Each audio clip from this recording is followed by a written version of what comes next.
Allison here. Someone is with me. How are you, Connor? Good. I like the starting off the episode with the sound you make when you've just rear-ended someone, coming out of the gym parking lot or something. Like, oh wow, sorry about that. That gets the comedy juices going early. I would like to think it's a Trader Joe's parking lot.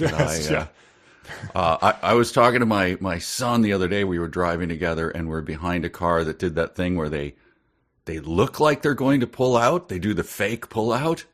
At one time, I hit a guy from behind because of that, and then he got out of his car and did the, "What the hell, man?" And I was like, "Why did you do the fake pull out?" And then I went, "No, I'm sorry. It's my fault. I took responsibility, calmed the temperatures down." But, he did the thing where, like, went out into the road and then stopped. If only he had been in a air car soaring to 5,000 feet above the Twin Lakes sector, that would have been solved all of our problems. Those things never crash because they're in the air. Yeah. So what are we doing? We're doing, brother, what are we doing? We are doing our podcast, 372 pages we'll never get back, where we discuss books we do not expect that we're going to like. And this is our 30th book we're starting today. And it is a, sequel, I guess. It's the seven-quill to the most series don't go 8 or 9 books, so it's hard to know what to call it. But it is Tek Kill, the 8th book in the Tek War series by William Shatner and Ron Goulart, the vaunted Shatlart combo. Well, you say most books don't go to that, but like books based on, like, how many Star Wars books are there? Sure, yeah. Books didn't used to go that way, Tolkien yeah, like was books, like 3. Books, like books that aren't based on some other universal system, right? Some other world, right? As we talked about with Zach, there are 87 cinnamon whiskers bakery cozy mysteries. Yes, so but I'm excited about this. I didn't realize how difficult it would be to climb into the last book. Mm-hmm. Like, I barely remember the first book, but then I remember the stylistic stuff. Once I started reading it, I was like, wow, chopping sentences up in the middle, ending everything with an M dash. That all came flooding back. But actual characters, like, who's that? Oh, that must have been the star of book 4. It was tough to catch up. Oh yeah, there was we both, I think, made the character as the comparison, as did listeners, that it was a quilters push back level of names thrown at you at the beginning of this thing. And I had a similar experience last night.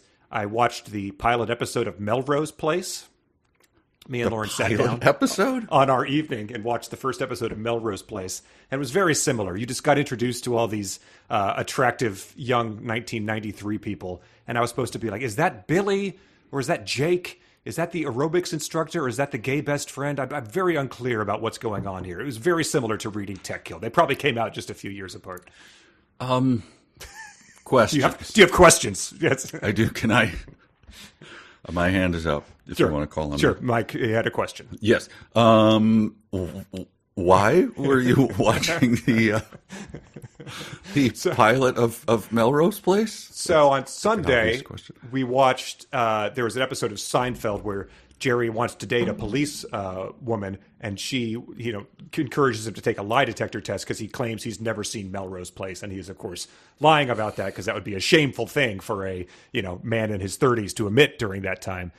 So we were like, we've never seen that. I wonder, that must be a funny thing to watch, like with, this, sexy, cool show from 1993, and just see how it holds up in 2024. And it was funny. It wasn't as incredibly dated, but it was quite a time capsule.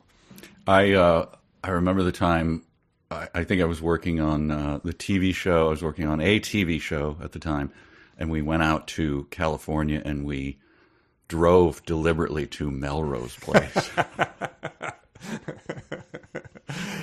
And I was like, yeah, baby, I've arrived. And it was just like, crappy jean stores. It was like very nothing there. Like, which part of Melrose Place are we supposed to think is cool? Yeah, it did look like any given apartment that my friends in San Diego lived in their 20s. It was just sort of, they show that intersection in the opening credits, which years later I drove to the flower shop that was in the room. So I guess that's just something that we did independently of each other, drive to these iconic locations in film and TV history.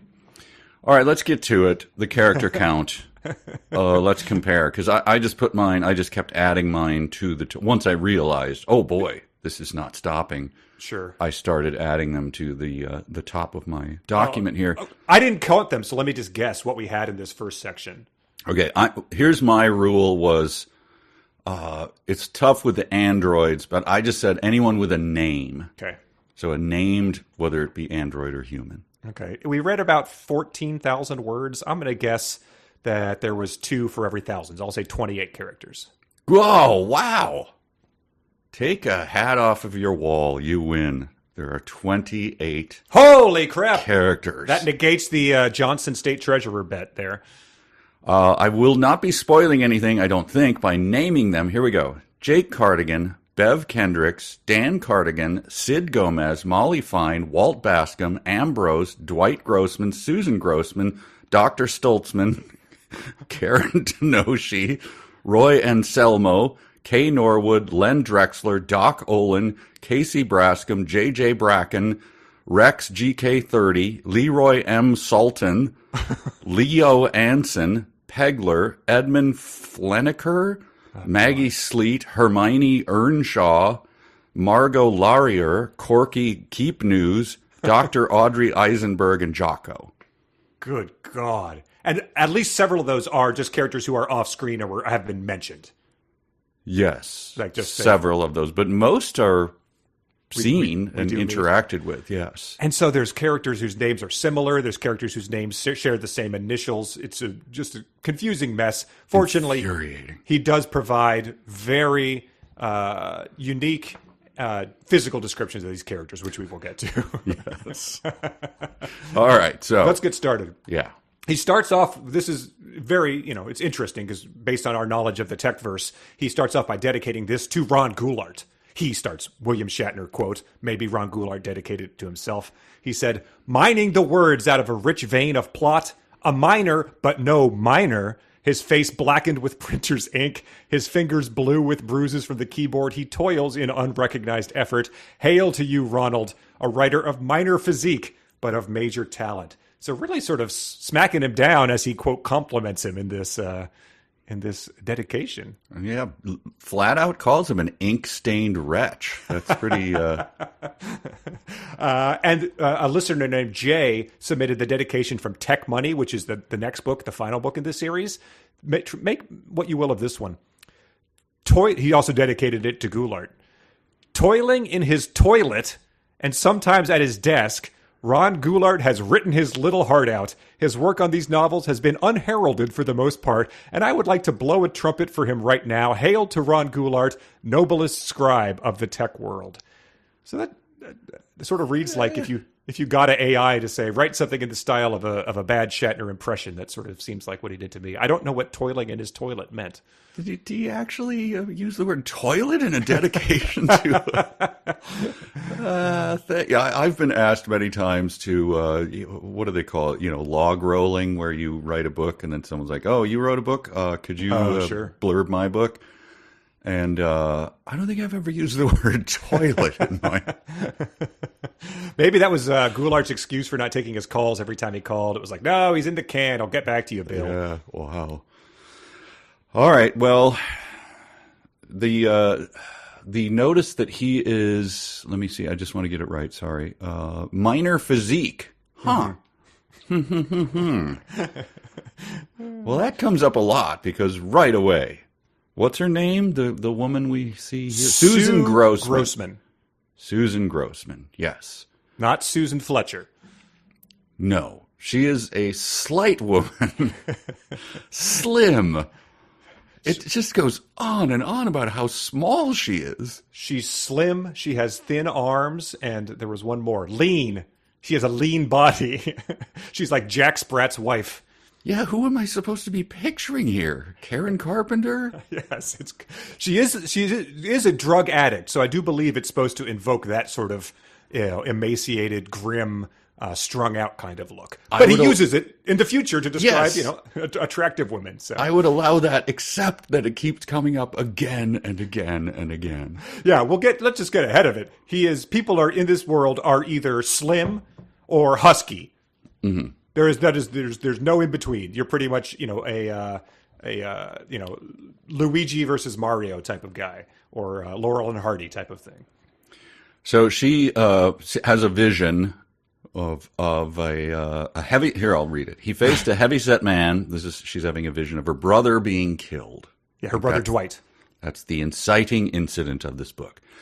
He faced a heavy-set man who had absolutely no hair on his head or face, not even eyebrows. The hairless man was arguing with her brother, his skin glowing deathly white, while in the light from the globes floating over the night garden. I think your brother was killed by Butterbean. That's what it sounds like to me. I just like that this, or Da Vinci Code, it's like the character's albino, the character is a hairless man with no eyebrows. You think this is going to be a good guy or a sinister, like lurking in the shadows, glowing deathly white? I'm not sure. He's just sitting on a bench watching her brother being killed, like, why are you focusing on me? Well, speaking of his droopy dog voice, what do you make of the fact that he says, it's a very reasonable offer, sir. The man's voice was high-pitched piping. What does piping mean in this context? I have a lot of questions about words, but okay, sure. I don't know what that means. Piping? It's referred to multiple times as piping. His high-pitched voice? Yes. Oh, that's an interesting one. It's a very reasonable offer, sir. Because in the movie. It's a very reasonable offer, sir. You should really take it. What was their childhood like? So it does say that this vision, she's like throbbing with pain. It's worse than any tech spasm she's ever experienced. So she is a recovering tech junkie, which I don't remember what it was like in the first thing, but I think it's you get little capsules of tech, you put them into some machine, and then it sort of jacks you into like the Matrix, essentially. You can then have any sort of fantasy you want. And Jake Cardigan was like using it to see his wife who dies or something. Yeah. This question will come up a lot. Tech spasm is 2 words. Why not just a tech spasm? Yep, we get a lot more tortured a lot of this abbreviations. So because tech head is one. Okay, like she's a crazy tech head, and that's when she said Dr. Stolzer. So that's an offspring or an off-screen guy, Dr. Stolzer. He's in Palm Springs. Okay, yeah, he has the rehab facility that has damned medbots always hovering around, talking to you in their tinny, patronizing voices. So that was the one where it's like, why can't I hear the medbots and their dialogue? That seems like it would be gold. It's hard to be tinny and patronizing, I feel like. It would be hard. That would be a sonic challenge for you. Oh, I see. You've made a mess in here. Let's get that cleaned up and try to do better next time, ma'am. I am going to give you a shot, young lady. Boy, you are thin. So whee. You could have installed like the Florence Nightingale DLC and made this a bit more comforting to your patients. I don't know. But here's the drug slang from 2122. So it's 98 years in the future. It was hard not to ease back into the old ways, hook up to a brain box, drop a tech chip, and get clean away from all this shit. And tech doesn't really rear its head much in this first section. So I'm not sure how much actual tech we're going to get, but there are always tech lords out there dealing the tech that are these shadowy figures. Yeah. How do you think the tech lords dress? Because I think in this reading, I don't think we've met a tech lord yet. No, they're always off screen, sort of like the bad guy in Inspector Gadget. They're always talking to guys through video conferences. Right. But you never see them. I imagine, I think, suits, sort of like the Kingpin. That's what I have to. It seems like they'd be easy to identify based on their tech lord look as they go about their day, but who knows? You don't think long flowing coats, long flowing coats, or like Sonny Chiba in the movie. Okay, sure, yes. They dress like coastal grandmas. That's their. Summery hats. The Diane Keaton look. That's, I think, sure. Why not? It's the future. Bad guys have turned over a new leaf. Yeah. It says that she's very upset. She's seen her brother killed in this vision. She's not sure what to do about it. And but it says there was no guarantee that the latest vision was true. All the others had proven to be accurate, but maybe this one wasn't. So that's just probably the logic of a tech tech head thinking right there. But it doesn't mention what those other visions are either, whether it's like, the Mets covering the spread or a thunderstorm the next day. But she's been having multiple visions of the future. Yeah, that's what I wonder too. Is it, I am going to step in this dog do? Oh, that seagull's going to explode. Yeah, could the vision just be a couple seconds sooner so I could avoid the issue? I'm doing the wrong kind of tech. I got to get a different strain. And the chapter ends with her saying, like, I'm not going to call the rehab doctor, but she decides to call someone else. I wish she had had to struggle with like picking up the phone, with her thin arm. Her wrist snaps like Mr. Burns as she's trying to get it. Hoi hoi. It also emphasizes that her father will not allow her to have her own vid phone in her own room, which is, like her father is the dad on Full House or something. That's been a big struggle. And by the way, she is quite a bit older. I was, than Jake's son, which we'll get to. Oh, she is? Because she's 17. She's in her 20s. Okay, yeah, and her brother is 37, so she's 17 years younger than her brother. So we don't get any sense of why they have such a big difference there either. Yeah. Okay, that's all I have that's a short chapter 1. Yeah. That's why we're reading so many chapters, obviously, because they're very short. Yes. Chapter 2 involves the wiry Baskam. The chief of the Cosmos Detective Agency wakes up in bed with detectives all around him, and he is then arrested for Dwight Grossman's murder. So he's lean. Or, no, he's wiry. Wiry. And then a lean black man, Drexler, was wearing a gray suit and holding a...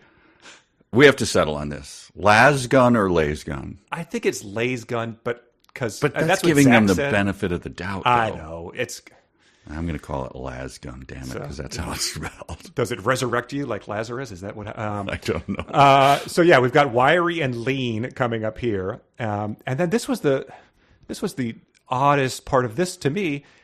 They tell him to get out of bed. They are confiscating his sex system vid tapes. And sex system and tapes is very awkward because it leads you to say something that sounds a lot like sex tapes. Yes. So, but they're confiscating his footage from his security system.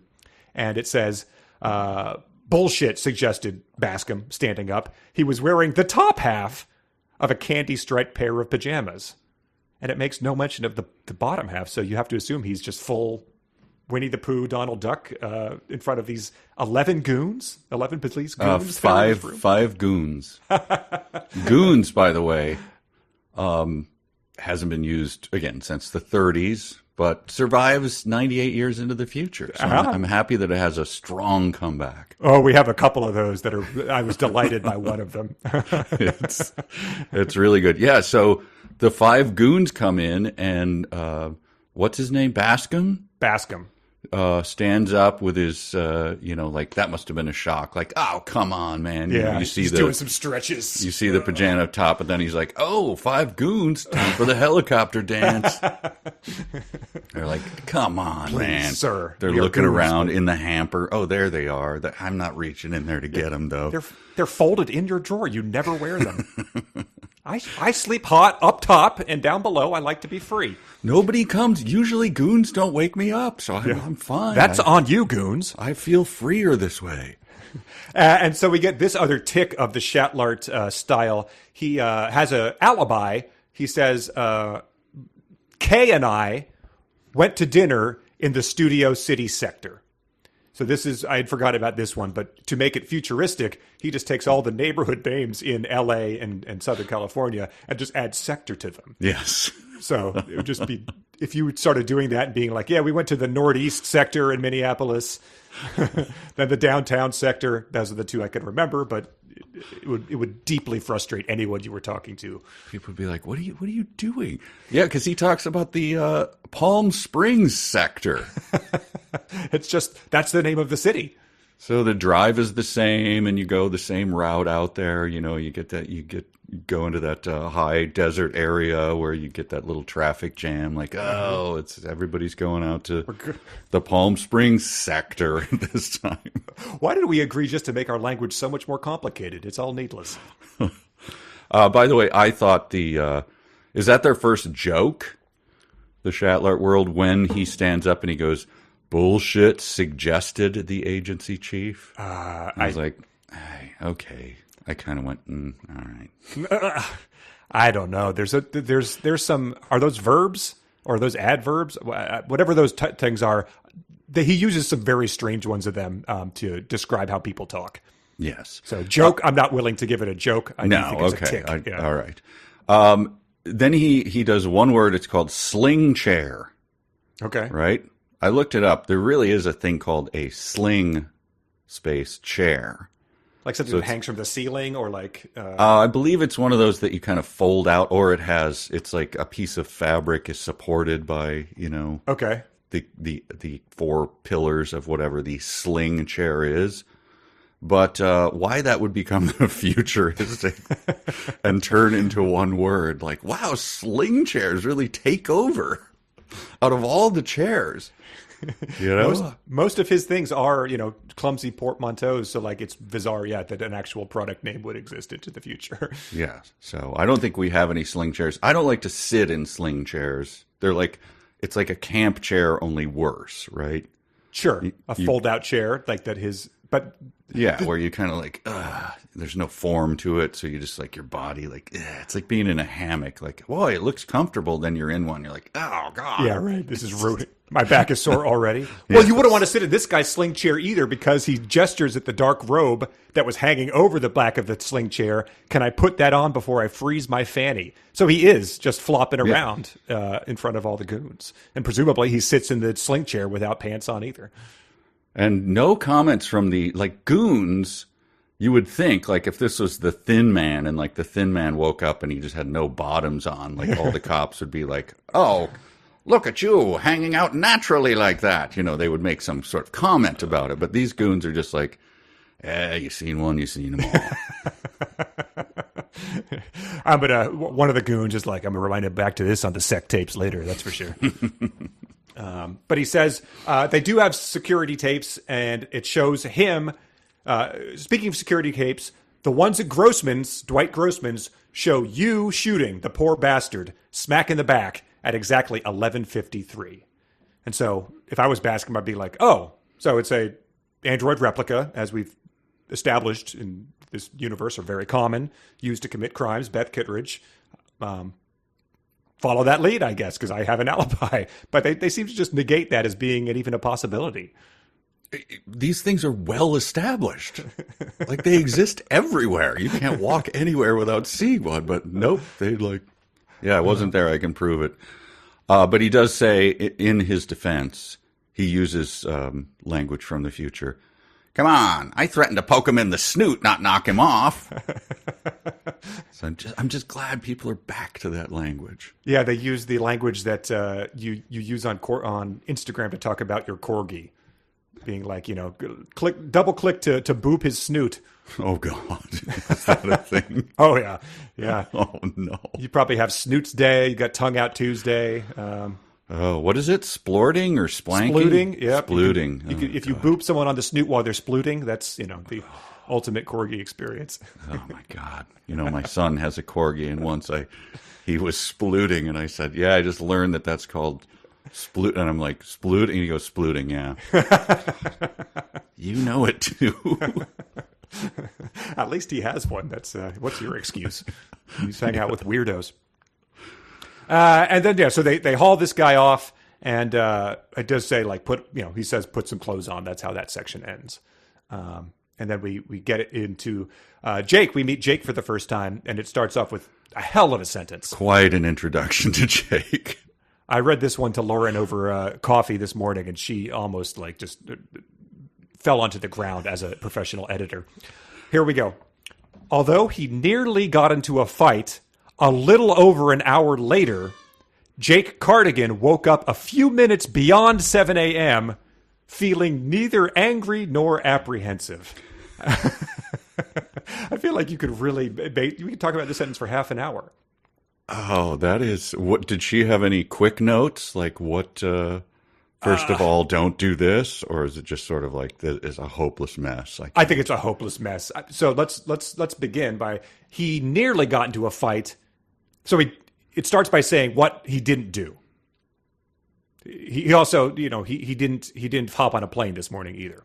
It's not very important information, and it happens a little over an hour later. So that's needlessly specific, yet also very vague.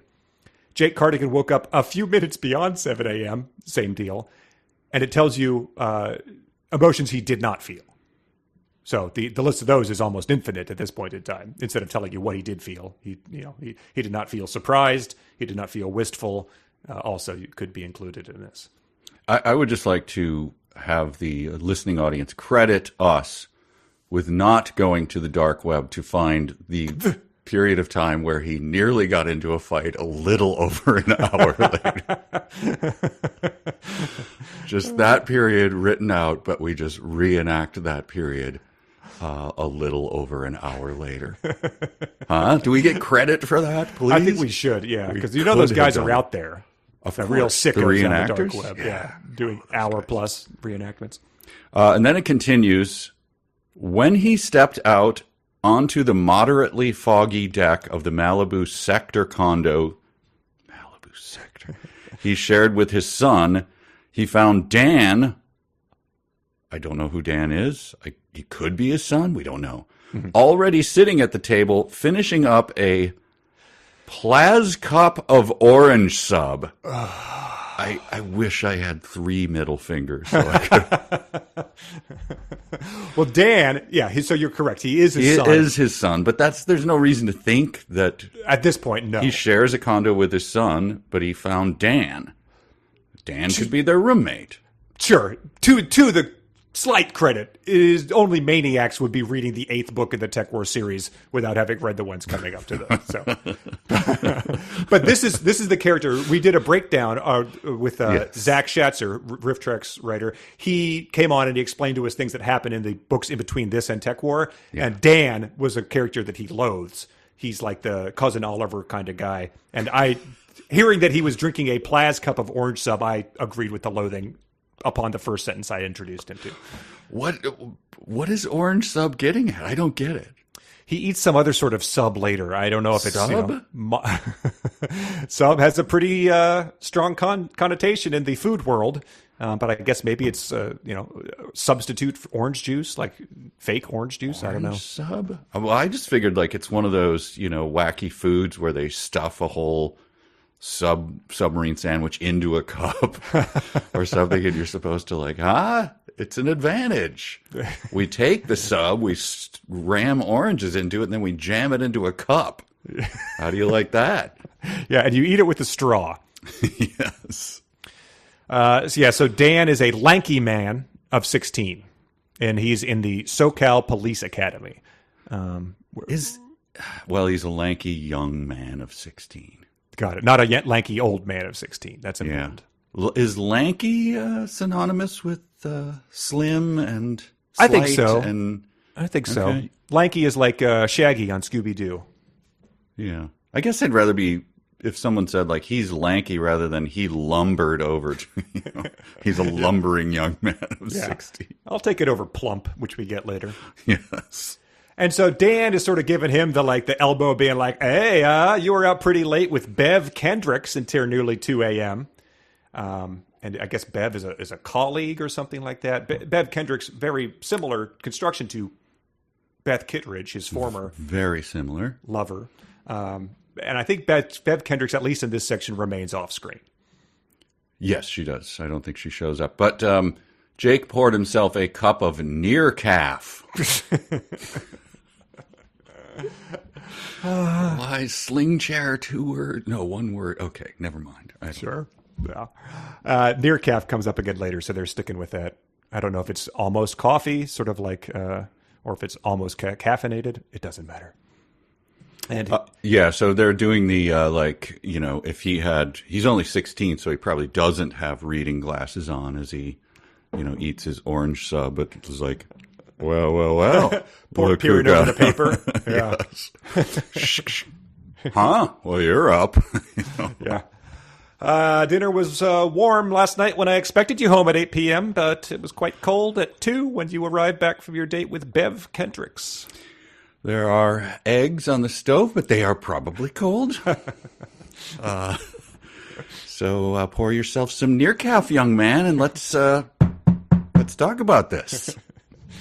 And I don't remember how he met up with this. Zach explained it. You can listen on Patreon if you want to catch up with how Dan re-entered his life. But he does tell him, to you, Dan, it probably seems Beth Kittredge has been dead for a hell of a long time. To me, though, I still sometimes have the feeling she was killed only a few days ago.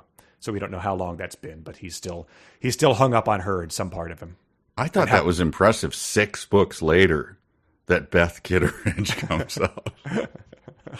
Oh, I mean, we'd have to check back with Zach on that, but yeah, sure. What happened?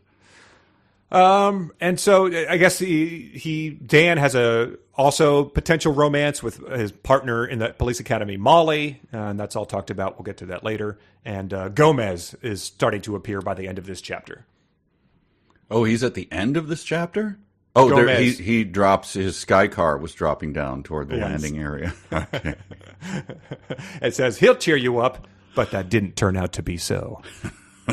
And so is he going to get into a almost fight with Gomez slightly over an hour later? We'll have to see. Oh, okay. The appearance of Gomez. Mm-hmm. I had forgotten, but I remembered quickly and was immediately enraged by the italics over his level 101 speaking Spanish. Yes. Every single word is something that you know from Sesame Street almost. Oh, my God. I'll just go down the first appearance of him. Here are the words that are in italics. So you're supposed to go, whoa, what is this he's speaking? Si, compañero, jefe. There was one more. Amigo. And C again. Yeah. Huh? You guys, I don't know what he's saying. I can't figure it out. It would be great if he occasionally just threw in like the word for carburetor or something. It was like, oh, I forgot. You're not a native Spanish speaker. Sorry. But then another word that is probably even more impenetrable than that entry-level Spanish. He says, why is our esteemed jefe residing in the Husgau at the moment? that made me so happy. It did. My dad used to say that when we were kids. I think he used to threaten, our dog when it was misbehaving with getting hauled off to the Husgau.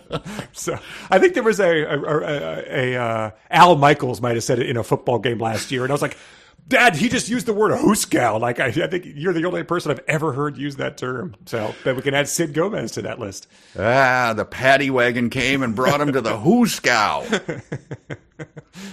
By God, my dad used to. Sorry, he came up again. Nice. Yes.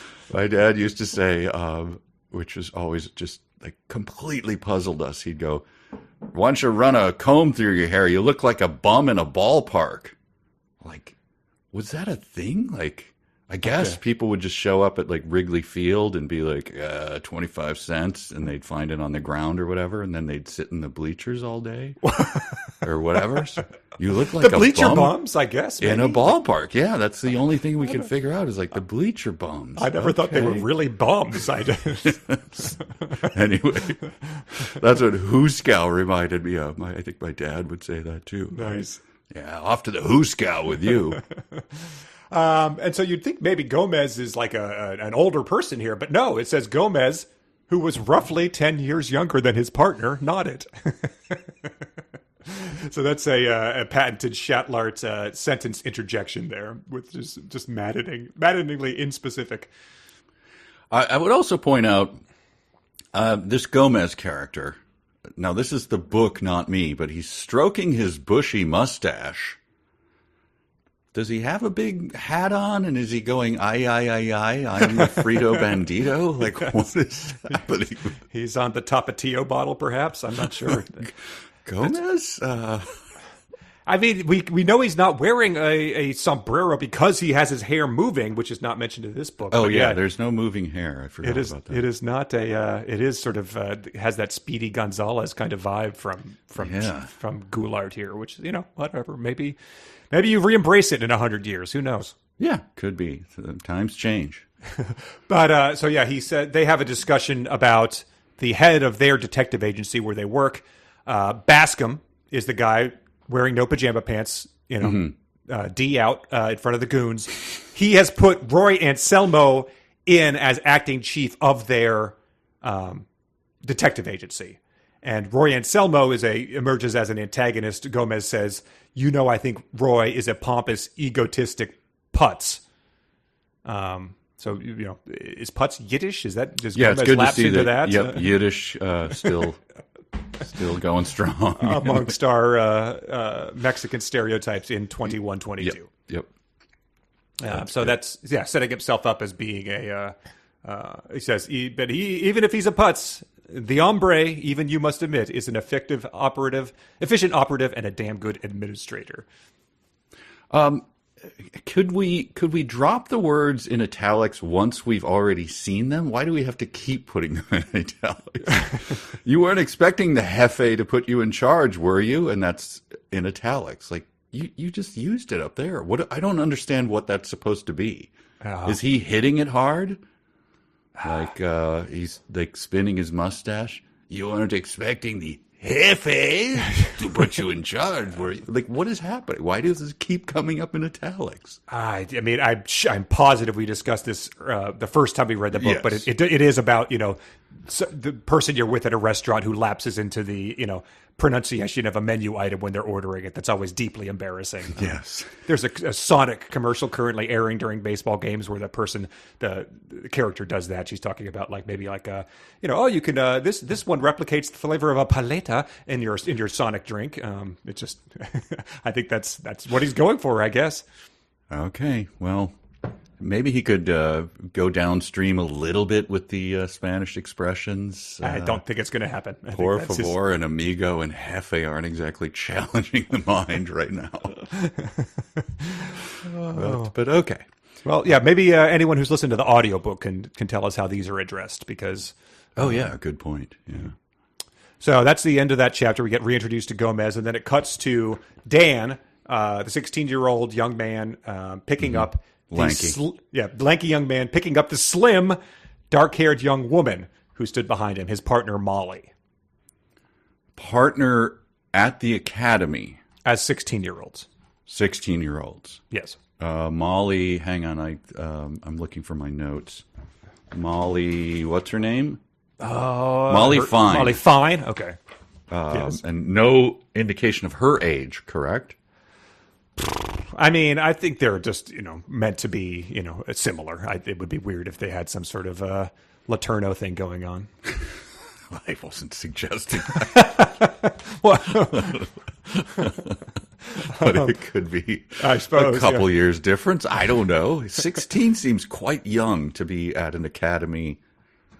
And, maybe it's sort of like eating drinking orange sub out of a right, giving your sub. dad the business about his date last night. Yeah. But so they are talking about, they're like Susan Grossman. I think that Susan Grossman called Molly. That was who she called. Yes, we learned that later. Yes, to report that she had this vision, and Molly is describing these visions. It says Susan seems to have developed an ability a few weeks ago. She confided in me about what was happening to her. Explained Molly as the sky car climbed to an altitude of 5,000 feet. I'm at times delighted by the way he frames the sentences, and at times enraged. So yes. So are they supposed to be like the Hardy Boys, well, or Encyclopedia Brown? Like we're going to solve it concurrently, or we're going to add to Dad and Gomez's. And Molly's like, Gomez, that guy with the big mustache and the sombrero who comes in and does those weird. Yeah, that guy. He's a detective an undercover detective, by the way. Oh God. Speaking of humiliating costumes for Gomez. I'm not sure based on not having seen this, but I think your instinct is probably correct. They are the plucky young guys who probably find themselves into the jam, and they're the meddling kids. Yeah. Okay. By the way, in this sentence in chapter 4 here, I'm going to call this from now on when I punch somebody. Molly gave him a corrective jab in the ribs with her right fist. Don't be so damn narrow-minded, Daniel dear, she advised. Yeah, Molly has an interesting way of talking. We're not there. Oh yeah, a few sentences after she gives him the corrective jab. She says they're going to go like talk to a robot police detective and try to get a description of this guy. And Dan says, "We're not supposed to use Rex that way. Remember what hooey," observed Molly. "If we're going to help get Bascom out of the jug, we have to take a few small risks." So they're beyond Bobsy twin. They're like actively Bowery boy, I think, is what Molly's going for here. Man, Encyclopedia Brown is like, we missed a bunch of terms. This is... Speaking of Encyclopedia Brown, it says, somebody going, he's talking about, was it Sue? Somebody going into a trance, mentioned Dan, and having hallucinations doesn't make for the sort of evidence that stands up in court, Molly. And it's like, I don't know, would it stand up more than squirrels can't go down trees backwards or any of the other things that Yes. Encyclopedia Brown has done to convince people that Bugs Meany was the culprit? I'm not sure. She also says, after corrective jab, the point to grasp with your peanut brain is that Susan saw these guys. So a little more of that stuff where he's like, peanut brain? What are peanuts? Oh, nearpeens. Okay. Yes. Gotcha. Yeah. I sometimes have a cashew sub. I don't know, substitute. Yes. I don't know. I mean, have you seen the slang kids are using these days? I guess going back to the ragged dick era wouldn't be as annoying as some of the things that I've gotten wind of them saying. Are you honestly asking me if I've seen the slang the kids are seeing these days? Yeah. I don't think so. Okay. But the Sky Car flew on toward, this is 98 years in the future. Where do you think they went? Oh. The Santa Monica sector.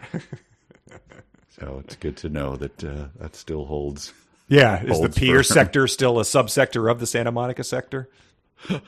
Is it still, is Sky Car parking really hard in the Santa Monica sector where you like fly around for a long time going, look, they're already all taken. Let's just go back to the city. 15-minute space. Should we risk it? I don't know. Like, this is not a parking spot. You pull in and then you see the small wooden sign. You will be towed. You're like, Should we risk the meter bot coming through and giving us a ticket?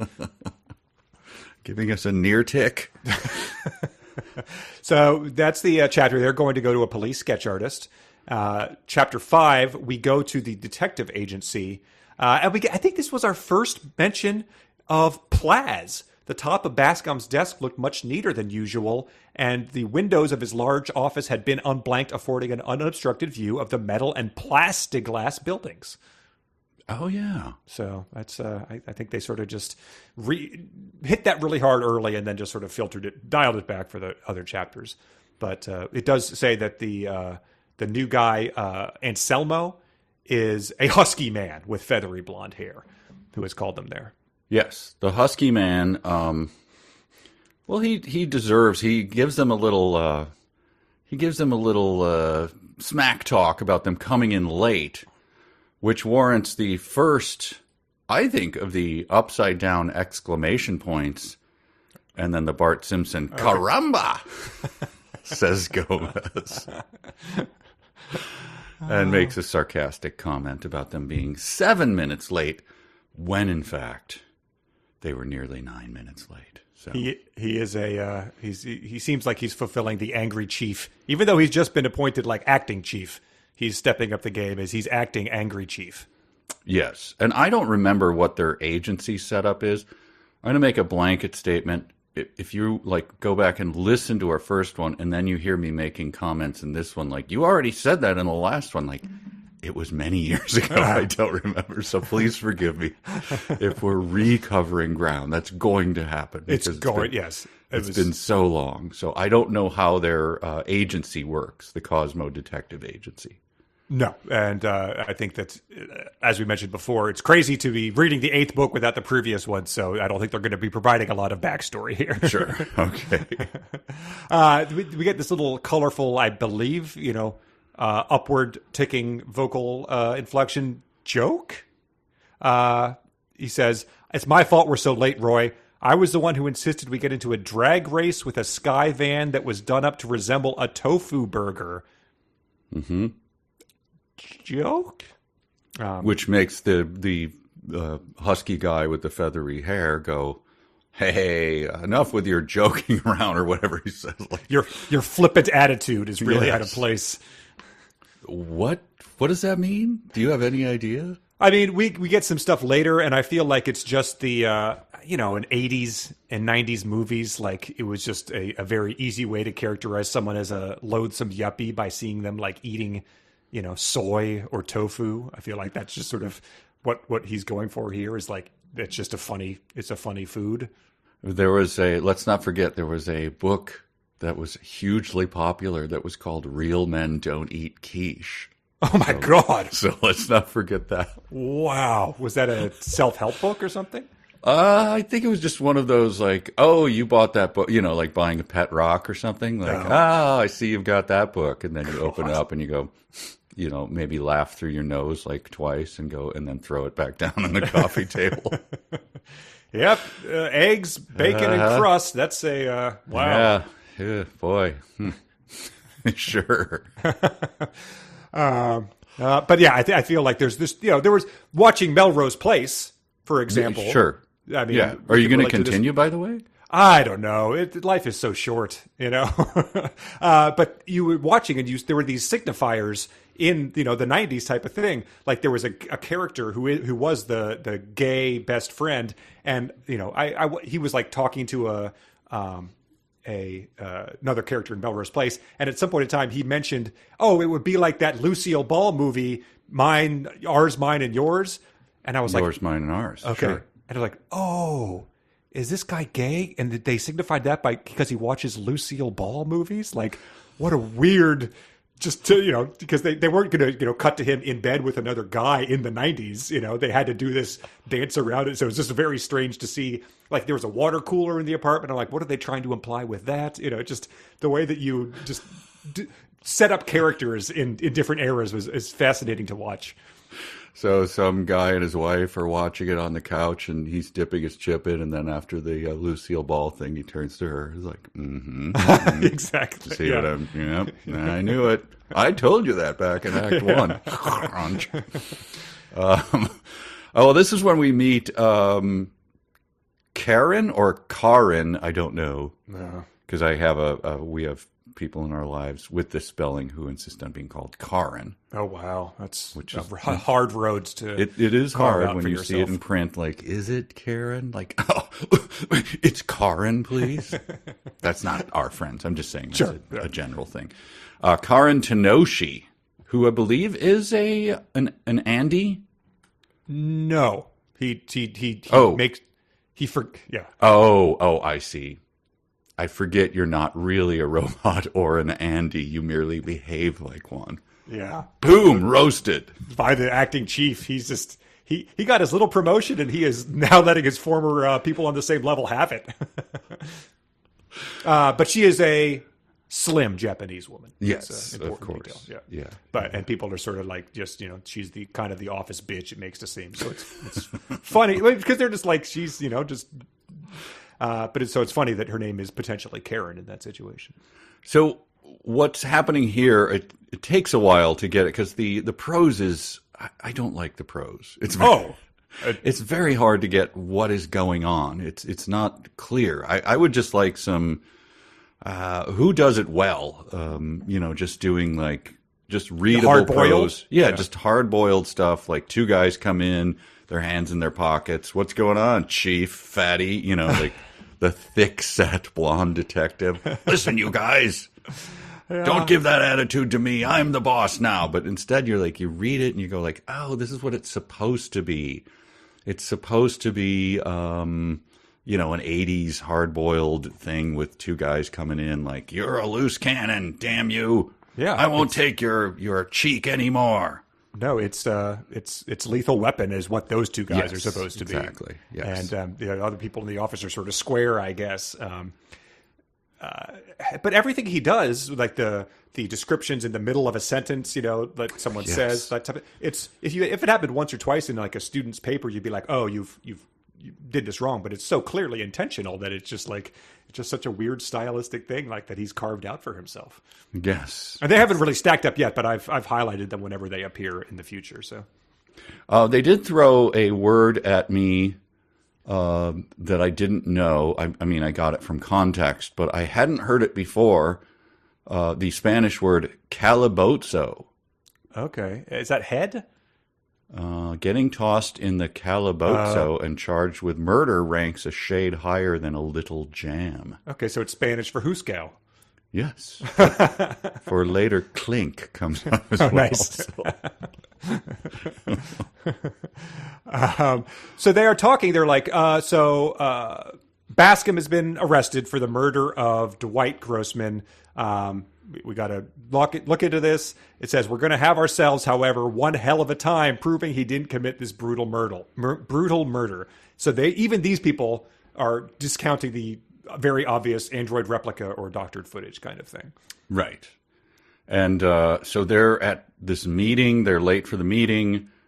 And is the meeting happening in his office, the old office of... office of Bascom. Yes, the arrested guy. Yeah. Oh, yeah. And then they watch it on the wall because Karen, types it up.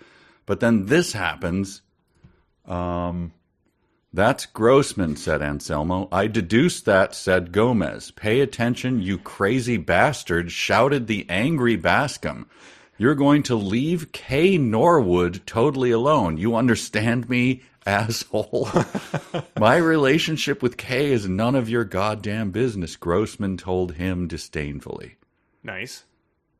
So this is splitting between the screen and the room. It's extremely confusing. I thought that the pay attention to crazy bastard, I thought that was Anselmo going into full angry chief mode, like Gomez is talking during the movie. Pay attention, you crazy bastard! Yeah, I thought he was on the screen, turned and did that, so they would go oh, hey, look, he's interacting with us, so this is obviously fake. Right. But this is you're supposed to know, but then on the screen this happened. Yeah, the camera cuts to the very screen. Confusing. Yeah, that was the first time that I was like, what has happened here? What is this? Especially because Anselmo had been the angry chief, and so Yes, so pay attention, you crazy bastard, after Gomez says something like, I deduce that, lighting up drinking the, I guess he wouldn't be drinking the South American hot tea that they drink from their little straws. Do you know what I'm talking about? No, I'm sorry. What is that stuff? Somebody will know what I'm talking about. But that's not Mexican. I'm sorry. Where do you even get that, Gomez? Yes. And so they watch the footage of Bascom blasting Grossman with the las gun, shooting him, killing him, and it emphasizes that his coat is rumpled. That comes back up, and it's, I think, going to be proved to be a key plot detail, unfortunately. And then we get this is the first thing that I was talking about just a few seconds ago. What about the gun? Asked Jake. It hasn't, answered Anselmo, been found. What is the term to describe that tick of his? I don't know, but it does not read well at all. I don't know what he's thinking by doing that. Mm-hmm. It is the worst writing in the world, right? Yeah, it's so... if you were doing, Hemingway has his ticks, right, that everyone knows, and it's, his flat prose and, repeating things and all of that. It's been obviously parodied and parodied and parodied. This is I don't understand what he's going for with this at all. But it has persisted for 8 books, so it's clearly something he's fond of. Yes, and he thinks this is... Well, I guess it worked. He's got 8 books under his belt, right? Sure, yeah, and he wrote most of them in the toilet, evidently. So. Toilet, all covered in ink. His own feces, laying on the floor, smearing it on the walls. Oh, yeah. We should see, if there was a 9th book, just to see where these dedications would have arrived at. But speaking of him growing more disheveled, it says Bascom, even more disheveled than he had been at Grossman's, was now in his kitchen. So they have footage of him from his own security tapes. So it's hard to imagine how much more disheveled you get over this time, but it's 4:06 a.m.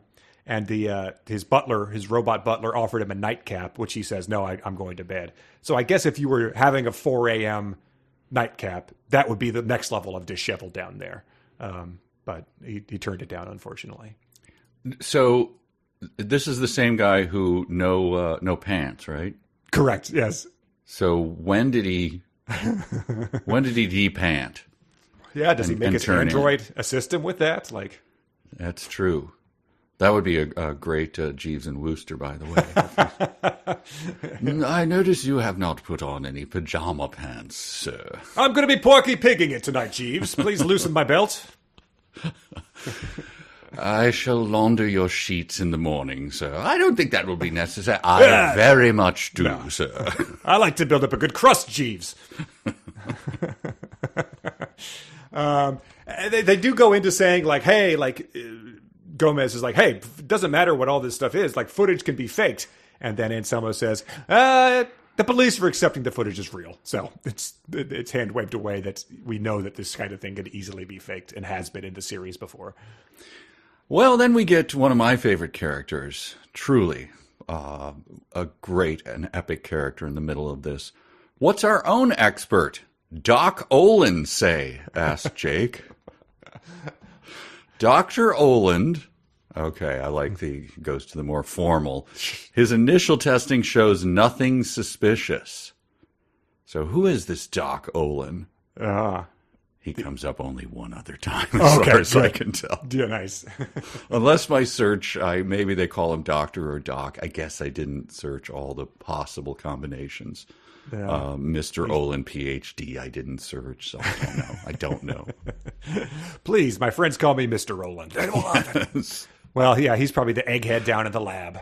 Yes, one of those boffins. Okay, so what do you have for... anything else for Chapter 5? No, I mean, like, Anselmo calls Jake an ex-con, and he snaps into a hair-trigger rage with him, but he sort of says, like, all right, we're not friends, I don't like you, but, you know, we got to solve this thing so we can clear our boss's name. But damn it, do I respect you. Yeah, that kind of thing. And then we get a word. I can't make heads nor tails out of it. Luckily, it's in italics. I should probably have looked it up on Google Translate. Okay. Whoa. Momentito. I'm in the dark. I don't know what that means. Yeah. I don't know. So no context. It's the future, so I'm devoid of any context clues. Yeah, I don't know. Thank you for putting it in italics so I can search it. I just didn't, so I'm in the dark. Nice. That's the end of Chapter 5. It's close to halfway through. Do you want to do real or fanfic? All right. Yeah. Let's do it. Fanfic. Real, fanfic, real, fanfic, fanfic, fanfic, real.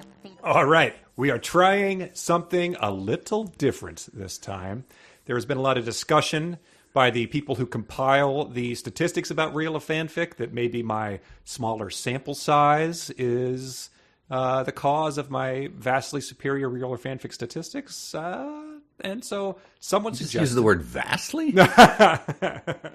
A couple percentage points higher. Statistically insignificant would be another word you could use in place of vastly.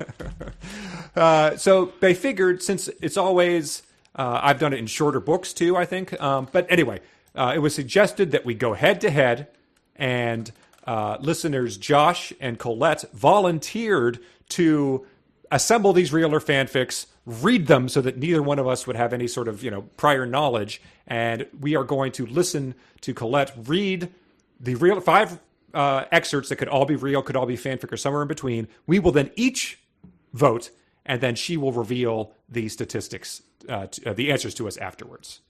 Correct. Very Are you ready exciting. for the first one? Yes. Okay. I think everyone should hear this if I'm doing my if I'm doing my Zoom correctly. Here we go. Okay. Number 1. As the door went flapping inward, Dan, yanking out his Academy stun gun, hunched down. Inside the cozy crib, Susan Grossman cried out again in pain. Ducked low, Dan lunged into the room. The large, hairless man, giving a high-pitched grunt, lifted Susan high and hurled her into the oncoming young man. She hit him hard, shoulder digging into his chest, right hand slapping across his face, just as he was about to aim his stun gun. Both she and Dan went falling back through the doorway and into the shadowy corridor. Now from his shoulder holster the hairless man ripped out his laser gun. Snarling, he took 3 steps forward. You little bastards are going to cease to be, he promised in his piping voice. His right arm stretched out rigid, the barrel of the gun pointed right at the tangled Dan. But then Molly jumped into view, her stun gun held in both hands. Not just yet, she informed him as she fired. Wow. All right. Okay. Whew. All right, no comments, right? We can't... Oh, are we writing them down? No, we got to tell each other. Well, you don't write them down? Sure. We have never done this before. Right. So I mean, this I is guess... new. Okay. I think we should say them in real time. Does she say it? Does she do it? She's going to tell us at the end, I think. Well, at the end. Yeah. Okay. But so let's say what we do. Okay, let's do it like we did. Okay. So right. I'm going to say, well, let's say it at the same time. Ready? Okay, ready? 1, 3, 2, 3. Fanfic. Real. Okay. Oh! hey. You took the bait on piping. Damn it. Really? We'll see. This is fun. Okay, different answers. I should keep track of that, I suppose. I'm writing it down. I've got it. Okay, you got it. Okay. All right, here comes Number 2. Number 2. Jake cocked an eye at Gomez on the couch above him. Who, he said, are these fat heads? Tech pirates, amigo, said Gomez. Only instead of taking booty from ships on El Mar, they rob tech addicts foolish enough to do tech in parlors like this. Even get a sick joy out of assaulting them for no reason other than to see La Peña in their peepers. Ho-ho and a plas bottle of rum. Okay. You joke, but these bad hombres are the state of the Armageddon art. They don't just stick to cuffs with fists. They're known to lay his gun off a sleeping... Stop right there, said Jake. These guys are coming back in a moment, and I intend to give them a sobering taste of what I've been drinking alone. Wow. All right. I got mine. Okay, yeah. The interrupting is, that we haven't really addressed that, but it comes up a lot. But I'm ready to. 3, 2, 1. Fanfic. Okay. Okay. Yo ho ho and a plas bottle of rum. Look, man, when that turns out to be real, we're both going to look like idiots. Number 3. Damn! Jake exclaimed. He tried in vain to stem the bleeding from Legrand's wound. The beam from the robot assassin's laser gun meant for him had sliced through the skin, muscle, and arteries of Legrand's leg, the streams of blood gushing out in more directions than Jake could handle. His savior didn't have long, and he knew it. In between groans, Legrand, fading fast, his breathing becoming more and more shallow, whispered, "Cardigan, I don't have much time. I must tell you something, while it still counts." "What is it?" "Je te déteste." And then he was gone.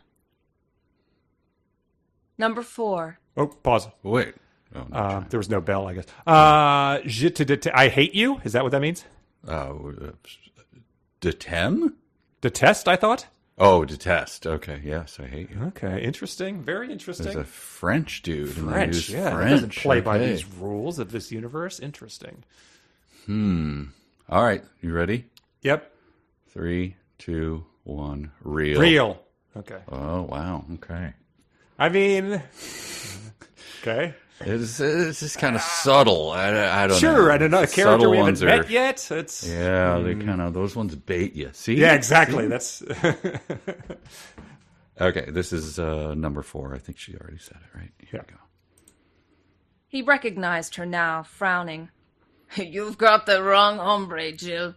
I'm your erstwhile husband," he told her. "Erstwhile, a word often misused, means former. I no longer—" "For Christ's sake, knock off the whimsy and listen to me," his ex-wife pleaded. "I'm in the old, run-down Hollywood Starwalk Park, near where the Hollywood Bowl used to be. You've got to—" "If one of your multitude of bowls has abandoned you, Chiquita, I advise you to phone a skycab and—" "Let's save time," she cut in. "During the 2.5 years we were married, I was a tech head, and I did fool around. Right now, though, Sid, I swear I think I'm in serious trouble." His frown deepened. "Okay, what sort of trouble?" "I'm not completely sure," she told him, glancing toward the door. I'm back writing again, Sid. Working on a vidwall movie. It's a thriller called Hokori, and an entire movie about the late and sleazy tech lord? Okay. Right. Uh-huh. Wow. The narration is really, I mean, that woman sounded in distress. I'm on board. I believe it. I also really like that finally the voice of Gomez is settled. I can understand now what is going on. Are you ready? Yes. Okay. 3, 2, 1. Fanfic. Okay. Okay. A movie about Sonny Hokori. Again. Erstwhile. You wait. Our humiliation will be... here we go. Number 5. There were huge slogans printed across the giant plexiglass front windows of the Eternity Depot in throbbing light tubing. All your death needs. You can't buy a cheaper coffin anywhere in Greater LA. On-site cremation at low, low prices. Tombstones always at least 20% off. A robot doorman painted dead white, wearing a long black robe with a cowl and holding a scythe, greeted Susan as she, breathing shallowly, approached the entrance. "Welcome to Eternity Depot, young miss," he said. "You look downcast and depressed. In mourning, are you?" "Yes," she replied, "for myself." "Suicidal, perhaps? You might want to look around our Suicide Club annex." Susan quietly told him, "No, I want to see the second assistant manager." What? Oh, my God. Oh. Oh, gosh, this is a tough one. Oh, tell me when you're ready. Sure. 3, 2, 1. Fanfic. Real. Whoa, right. So we have two. We two differed on difference. 2 on the first and second one, but... All right. Oh, man, I don't know. There's second assistant manager, is that some sort of joke? I know there was, like, Exactly. suicide booths in Futurama. Yeah, a man with a scythe and a long black robe on. That could be part of the whimsy of the book. I don't know. You might be right. I don't Well, know. because, yeah, we get some stuff about controlling the elderly population later, so... Yeah. All right. You ready? Okay. Yep. Here are the answers, people. Head to head. And here are the answers. Oh, wow. Number 1 was the fight between Dan and the hairless man who threw Susan across the room. That was real. Ha ha ha! All right. So you're up. Piping. Yeah. Wow. By Kit and Bart separately. Wow. Okay. Number 2 is the scene between Gomez and Cardigan discussing tech pirates. And that was fanfic submitted by Jackson. Nice. And the line, "The couch above him," is a shout out to Connor's Gone Whalin'. Oh, wow. I didn't even pick Okay. up. It was the dying Legrand's last words. And that was fanfic submitted by Okay. Craig. Okay. Number 4. Did you say real? We both said real. Did we? Yeah, pretty sure.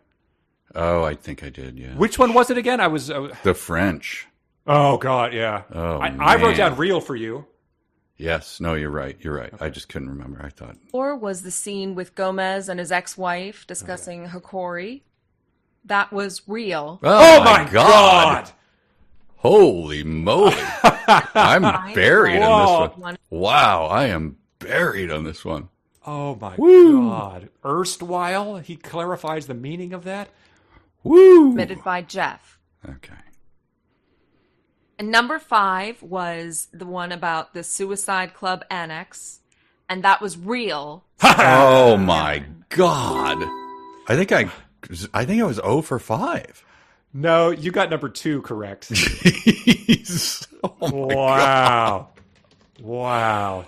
Woo. Diabolical. Oh, Well, that is nasty. It's the first book. It's hard to dial in. Wow. But that's insane. Did you get 3? I missed number 3. You got 4 out of 5? No. I missed number 3 and I missed number 4. Okay. I missed Sonny Hokori and I missed crap, I forget what the Good number was. Lord. I got 1 out of 5? That's Oh, That's man. not gonna help my. That's not gonna help my average. Oh, man. Very tricky. Thank you, Josh and Colette. That was Oh great. yeah, thank you very much. Wow, that is nasty. Whew. Okay, well, there we go. Anything can happen here in the Tek-verse. Oh, Connor burying me. Yeah. All right. Okay, so we're on to. We're on to, they're going to, this is, sorry. Where Chapter is it? 6. Chapter 6. Yeah, This- I'm still like the shame just burning my cheeks. After that was a drubbing, as they say, a complete Plasdrub. plasdrub. Jake is going to the jail, the SoCal Central Jail in the L.A. sector of Greater Los Angeles. So I think that's like their redundant sector of greater redundancy. Yes, very- and this is when we get to all caps with. Well, I'd never seen this before. All caps with other caps that are larger than the all caps. How do you do that? Is this what the robot is saying, or the signs? These are the signs as Okay. the chill cage hissed to a stop and an overhead Vox box announced. Yeah, it's like you know how some books, the very first letter of a chapter will be a larger letter. Yeah, these are just all huge. Yeah, and this is like, is this a little like jab at Prop 65 or something? I don't know. It reminded me of once I had to get my license in San Diego, right? I had to get it renewed because I was from Minnesota, and I drove, into like somewhere in the middle of nowhere, go to this DMV place. I made an appointment. Did you ever do that? Yeah. You make an appointment, but then you show up and like the appointment line is snaking out the front of the thing. That you're like, I have an appointment. They're like, yeah, that's that line, idiot. We've all and you got go- appointments, honey. Yeah, and then there's another line where people just like show up and that one snakes out the door. But anyway, you get into the actual building and then it amused me so much is all you see are like laminated signs everywhere. If you're standing here and you don't have form 4467, don't be an idiot. Move to the end of this line. And it was just like hundreds of them everywhere. I was like, wait, this is the most, don't you have a surplus, California? You can't like pay to have those put like scrolled up. They were all just like stapled to walls. Yeah. It's the DMV. We're leaning into it. It was unbelievable. Like yellowed signs just everywhere. Like, which one am I supposed to look at? Talk about 80s and 90s signifiers. That was like that was the, if you're in front of a brick wall, that's probably going to be a part of your stand-up set, I'm guessing. Hey, let me just push the sleeves up on my jacket here. My Ever been to the unstructured DMV jacket. lately? Yeah. It says we are obliged under SoCal state law to inform you that you are under constant electronic surveillance. Those are light signs every 2 yards. Oh, light signs. Yes, LITE signs, all one word. They're not yellowed, laminated signs stapled to the wall. They But did this advance is past that at some point in time. this is full out Garrett P. Service territory here. Oh. All IDs in order. Announced the other mechanical man. Oh, the Steam Man of the Prairie. Yes, that's what Wow. I figured. And he's patting him down, right? He Yeah. does the full frisk. Yeah. And then he encounters a slim blonde woman. Good to know. Casey Bascom. So this is where it started to get confusing. Because Jake has been on a date with an off-screen character named Kay. Yes. This is KC, Casey. the daughter of the guy who's in jail for the murder of Dwight Grossman. Correct. And this, in terms of the hair trigger rage we saw Jake sort of display last time, he lapses into it over and over again with Casey. She shows up and she says, "My father's in very serious trouble, and considering my background in police work and those goons you worked down for in the San Diego detective sector aren't my notion of cops. Their ideal of civil rights." Oh no, he says, "All the undercover agents in the political service department of the SD local police," so he says SD, "would have to polish up their behavior before they'd be considered for jobs in a lynch mob. Their ideas of civil rights are," and then we get into a thing where we get a lot of M dashes. Oh, They just God, keep the M dash. cutting each other off. But she'll say something and then he'll lapse into lines like, "You people give witch hunting a bad name." So they're tarnishing the previously stellar image of witch hunting. And what else did he say? Did they decide she's not working in San Diego anymore? Oh, did they decide you weren't narrow-minded enough for them? I'm in the communications business now, have been for almost 6 months. Communications? What do? Scroll hate messages on the side of churches and... So I really appreciated his utter loathing for this person who he's just met. That's perfect, Casey. He said Bracken's the patron saint of all narrowest right-wingers in GLA, and that VidNet showing his face in Bracken is a fount of enough fuzzy-headed claptrap. And she cuts him off, not with, wait, what did you just say? Fuzzy-headed claptrap? Goons? Again, did we go back to the 1930s? Well, so this book was what, like 1996? So I think she works for Ron Goulart's like Rush Limbaugh stand-in here, J.J. Bracken, and San Diego, I guess, is his turf. We meet him later, but so she butts heads with Jake right away because of that.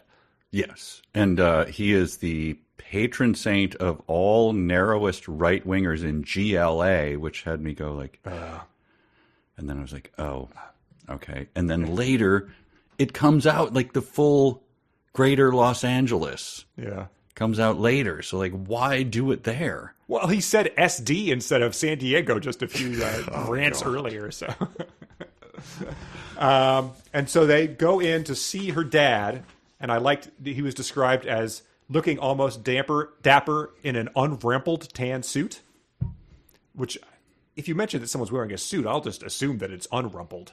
Like rumpled seems sort of like the outlier. Like unrumpled is probably the default for most suits. It was just but that goes on to have some sort of significance. It's kind of, he says, all the, this guy has, I guess, gone through recovery or something. He says, that baskam on display in all those sex tapes is based on the old you, the wrinkled, sloppy baskam of bygone, and he's interrupted. So it's sort of like, when Jonah Hill lost a bunch of weight, but there were still Jonah Hill movies where he was fat. It was like, oh, like he's, I guess, undergone some sort of, he's cleaned up his act, but they have a model based on the previous version of Jonah Hill. I'm just glad that, suits come back, just like wearing suits to anything truly comes back. And then people notice whether it was a rumpled suit or not. Especially in Southern California, of all places. Have you ever seen, I'm sure you have, old pictures of like baseball games? Yep. In the stands, all the guys are wearing suits and hats. Suits and straw boaters. Wow, it's like 95 degrees. The sun's just beating down on them. They're like, well, I'm not taking this off. As rumpled as it gets, I'm leaving it on. It is 100% wool. It was, oh man. I mean, now I guess you show up in like a Big Johnson tank top, so like maybe some sort of happy medium would be nice. But I guess was there a guy like in a suit and a boater hat who would then like eat as many peanuts as he could and stick his finger down his throat to throw up on a kid in front of him, right before he rushed out on the field and tried to attack the umpire. Yes. And then he says that the information we get is that Grossman was looking into, he was investigating pharmaceutical companies, like a dozen different pharmaceutical companies. And he was also harassing Kay, who is Bascom's ex, not his daughter Casey, but he was doing typical, stalking things, calling her phone and dropping in her office type of things. Wait, what is Casey? What info is Casey giving him? Casey has shown up to be like, hey, I'm an ex-cop. I'm here to help my dad. And Jake's like, you witch, get out. But at this chapter. Oh, yeah. She offers to like, I will ride along with you. Yeah. And we'll investigate this together. Yes. And the way that Grossman, Jake doesn't want to do that, obviously, because he loathes her. But Bascom says, I'd be obliged if you kept her distracted, but not unhappy. So he's like, just humor my daughter, like keep her superficially involved in the investigation so she, feels fine, I guess. I don't know why. Okay. Wow. Yeah. I was like, what is this whole thing about? Like, oh, okay, it's to sort of slander a Rush Limbaugh type. His producer, essentially. Very, very weird. Yeah. I didn't get this. Friends of the prisoner consoling each other, was it? Inquired the copper-plated bot behind the desk. You've guessed it, answered Jake. I honestly don't know what that means. Friends of the prisoner consoling each other?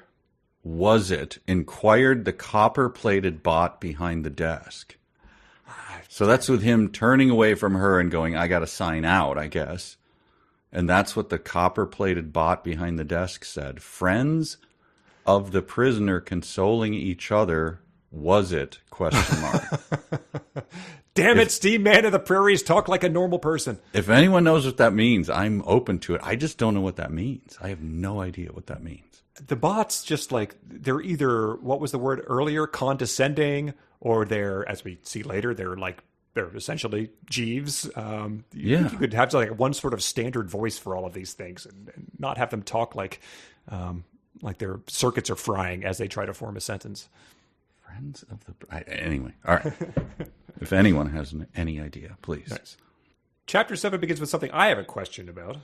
I don't know if this is an old-timey word, but there's a robot, another copper-plated one. He's talking to Dan and Molly. This is swell, kids, he said in his deep, rattling voice. We just installed this dingus, and it's supposed to be hot stuff. Yeah. Dingus? I thought that was an insult. Yeah. But dingus, is it like, is it supposed to be like widget in this? Dongle kind of thing? Dongle? But I think dingus is a... Look, dingus. Yeah, a dim-witted, sly, or foolish person. Oh. Isn't there like a Polish dingus day? Isn't that something too? Oh, I don't know. I don't know. Anyway, the dingus is a holographic police sketch artist machine. And so what they're going to do is try to feed in the description of who Sue Grossman's vision was to try to see if they can get a more accurate description, because they also believe the footage has been faked. From Rex GK30. Okay, nice. I hate that. But they say, hey, maybe we should do it this way, whatever. And GK30 Rex says, not necessary with this new improved imager, kiddo. Rex pointed a large metallic forefinger at the small hollow stage that rested on the table in front of him. Nice. Star Wars Holiday Special? Did you think Wow. of that? No, I did not. That's great. Will you light the sky on fire? And who was the woman that did the like erotic dance for Itchy? Oh, Diane Carroll? Okay, yeah. Wow, yeah. Let's install that Diane Carroll DLC and get some elderly Wookiees going at it. Yeah. That was that Starship? Or was that still back when it was they were the ones who they lit were the sky already on fire. Starship? Okay, Yeah. all right. All right. Anyway, hollow stage. So Great. there you go. Rex GK30. I mean, even Lucas doesn't have names that are that convoluted. You read this because you took major exception to this slang term he uses, which is probably as old as dingus. Oh, I just wrote down the word. Okay, here we go. I got it. On the platform, a doll-sized image popped into being. It was a three-dimensional projection of an undersized, red-headed man. That's the gink? Asked Rex/GK30. Is that Jimmy Cagney level thing for a crime perpetrator? Gink? I mean, I told you the only reason I know this is because when I was a kid, I liked the stuff from the 1920s. I liked S.J. Perlman, a humorist. Okay. From the 1920s, 1930s, maybe 1940s. He wrote for your favorite, the Marx Brothers, back when they were he put it in a story where he said, I just love these detective fiction, the pulp, and he quoted them, and that was one of the things. And he said, God, I love this prose, is so good. A gink answered the door. And I was like, what is that? So I looked it up, and a gink. So that's my only reference to it is from a really, really ancient short story by S.J. Perlman. But Molly, of course, with her terms, what was she saying for prison? Anyway, she understands exactly what he's asking. It's one of those words that sounds like adjacent to being something you shouldn't say, doesn't it? Like it's like it sure does. It sure does. But then, so they're like, should we get? Perhaps we ought, suggested the robot, to sneak this Sue Frail in here so she can get a first-hand look-see. But they say that we're not going to do that. She's too frail to sneak her in here. But then the robot... Wait. I'm sorry. I had a note about that. What does that mean? Perhaps we ought, suggested the robot, to sneak this Sue Frail? Is that a thing? A frail as a noun? Like... Sue Frail in here? Yeah. I mean, that's not a typo, right? No. I don't think these robots are passing the Turing test with this weird... language they're using. I just don't know what that means, to sneak this Sue Frail in here. You could see maybe in the like early 1900s being like, oh yes, the Frail is convalescing in here. She's on her fading couch. Like Irene Idsley might have been considered a Frail while she was recuperating from the vapors or something. Yeah. All right. I just didn't know that. Okay. The robot like makes a projection turn on, and I just thought this was funny. Like the image of the possible killer faded to be replaced by the figure of a very similar red-haired man, but this time he was stretched out naked on a white metal table. I just imagine the robot being like, wrong tab there. That was not. Pretend you didn't see that. That was. Did I share my screen while zooming? Oh God! Oh boy! I was researching hentai. That's why that tab was open. That was. But it says that that's Leroy M. Sultan matches prior simulation in 17 of 20 ID points. And then he says another, very common word. Details on this stiff, urged the big copper-plated robot. We all know that, stiff. Sure, yeah. But he was naked. I don't know. That's. So they go back into like saying like this is one of the guys that Sue saw in her vision. Now he's dead, and the robot says. Coincidence? Hooey, replied Molly. Hoax? Nuts. Nuts to you, you copper-plated... Nuts. Wow. Again, this is Marx Brothers, like the famous, destroying the peanut stand thing with the two guys. Have you ever seen that? No. It's a famous thing where then Chico goes over and burns the other guy's peanut stand. And he's calling out and he goes... Nuts to you, turns to the guy, nuts to you. I gotta sock you in the puss for saying nuts to me. Oh, man. So, yeah, Ron Goulart, and we agreed that if I lost the fanfic challenge for this book, I would read one of his Groucho Marx Consulting Detectives books off to a good start. I'm not happy to do that. So he's clearly a fan. So, I mean, this is starting to make more sense, I guess. What do I have to read? I forget what we said. Maybe the same thing. Book. Okay. Even though you're doing a Brer Rabbit, that would be a real shame if I had to read this Marx Brothers book by Ron Goulart. Come and help me paint this fence, guys. Molly then says, "You're," advised Molly, "going to have to change your notions." I hate that. I am not a fan of that style of prose. No, wretched. So.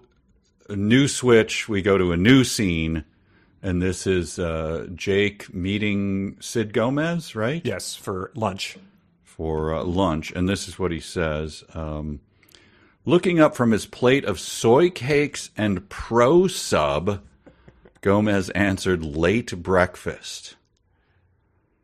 Are you enraged by that, I assume? I mean, if orange sub was frustrating to you, this must be... Let's see. Let's take them off. Rage, confusion, fear, and also soy cakes. I don't know, like you managed to keep all the sectors the same name. So Right. why didn't the food just sort of... I wish that he had changed the names of the sectors. So Santa Monica was now called like New Brinktown, and you'd be like New Brinktown, formerly the Santa Monica sector, and did that every single time, like your Rachel Ray pet peeve about EVOO. But so Gomez is on a new diet regimen, which like that has to be one of the oldest buddy cop cliches, right? Like, man, you keep eating that rabbit food. Like, I'm gonna have to ask you to ride in a different car. Like, hey, I want to make it to retirement. Wasn't that a Cobra thing? Oh, wow. When we did Was it? Cobra, right? He was like, the partner was like, I eat these healthy. I'm eating healthy now. And he's like, you shouldn't eat that stuff. It's like rats you from the inside, you know? Yeah, so, I mean, again, these cliches were in the air at that point in time. The late breakfast reminded me of many years ago. Bill Corbett of Riff Tracks and I shared an office, and we went to pick up some lunch at a Russian deli near our office where they did not speak much English. And I got a bunch of stuff, and, you're kind of nervous because, like, the Russian people are just staring at you like, Yeah. what are you doing here? So I just, like, grabbed some stuff, and I put it up there.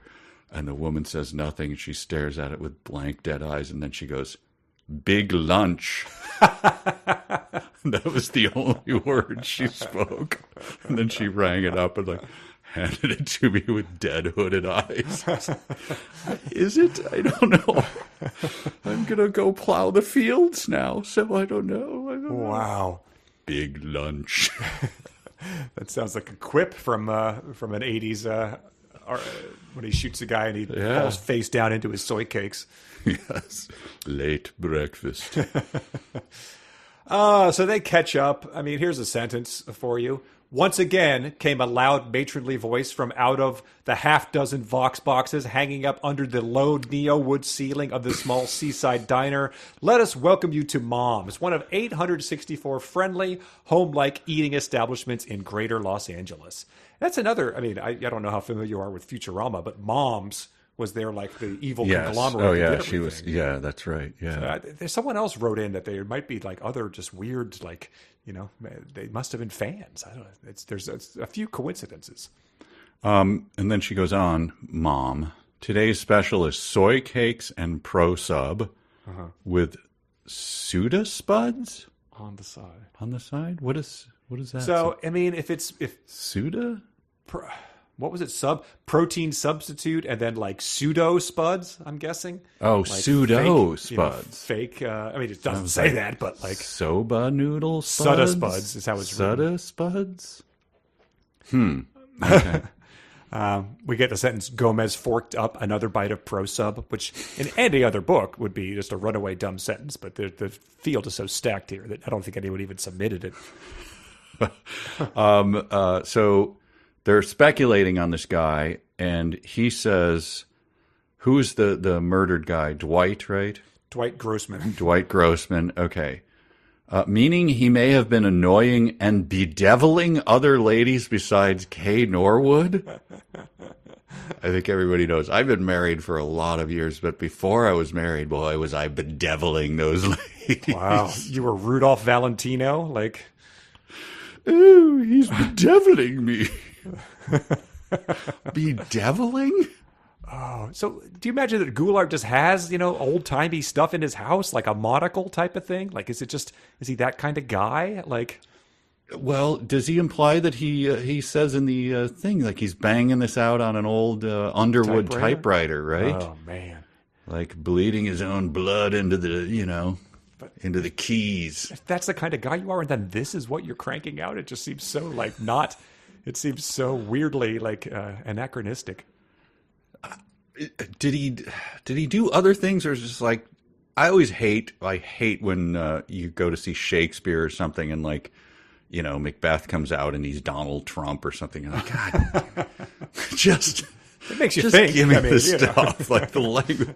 I get it. Now I'm distracted by the fact that they're all, Nazis. I or saw the whatever. Tempest that took place in an airport hangar.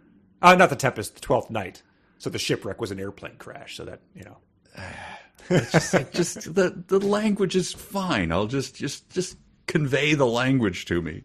So I just wonder, like, why take hard-boiled, film noir and turn it into and just put Plaz stuff into it. Like, what's the point?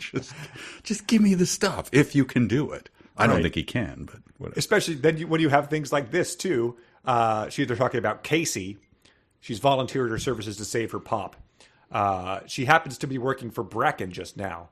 J.J. Bracken, the gent who makes Ebenezer Scrooge look like a soft touch. So that's nice. I mean, he clearly survives into the future because he is public domain. So they're still doing Christmas Carol variants 98 years into the future. That's nice. Gent. Again, why?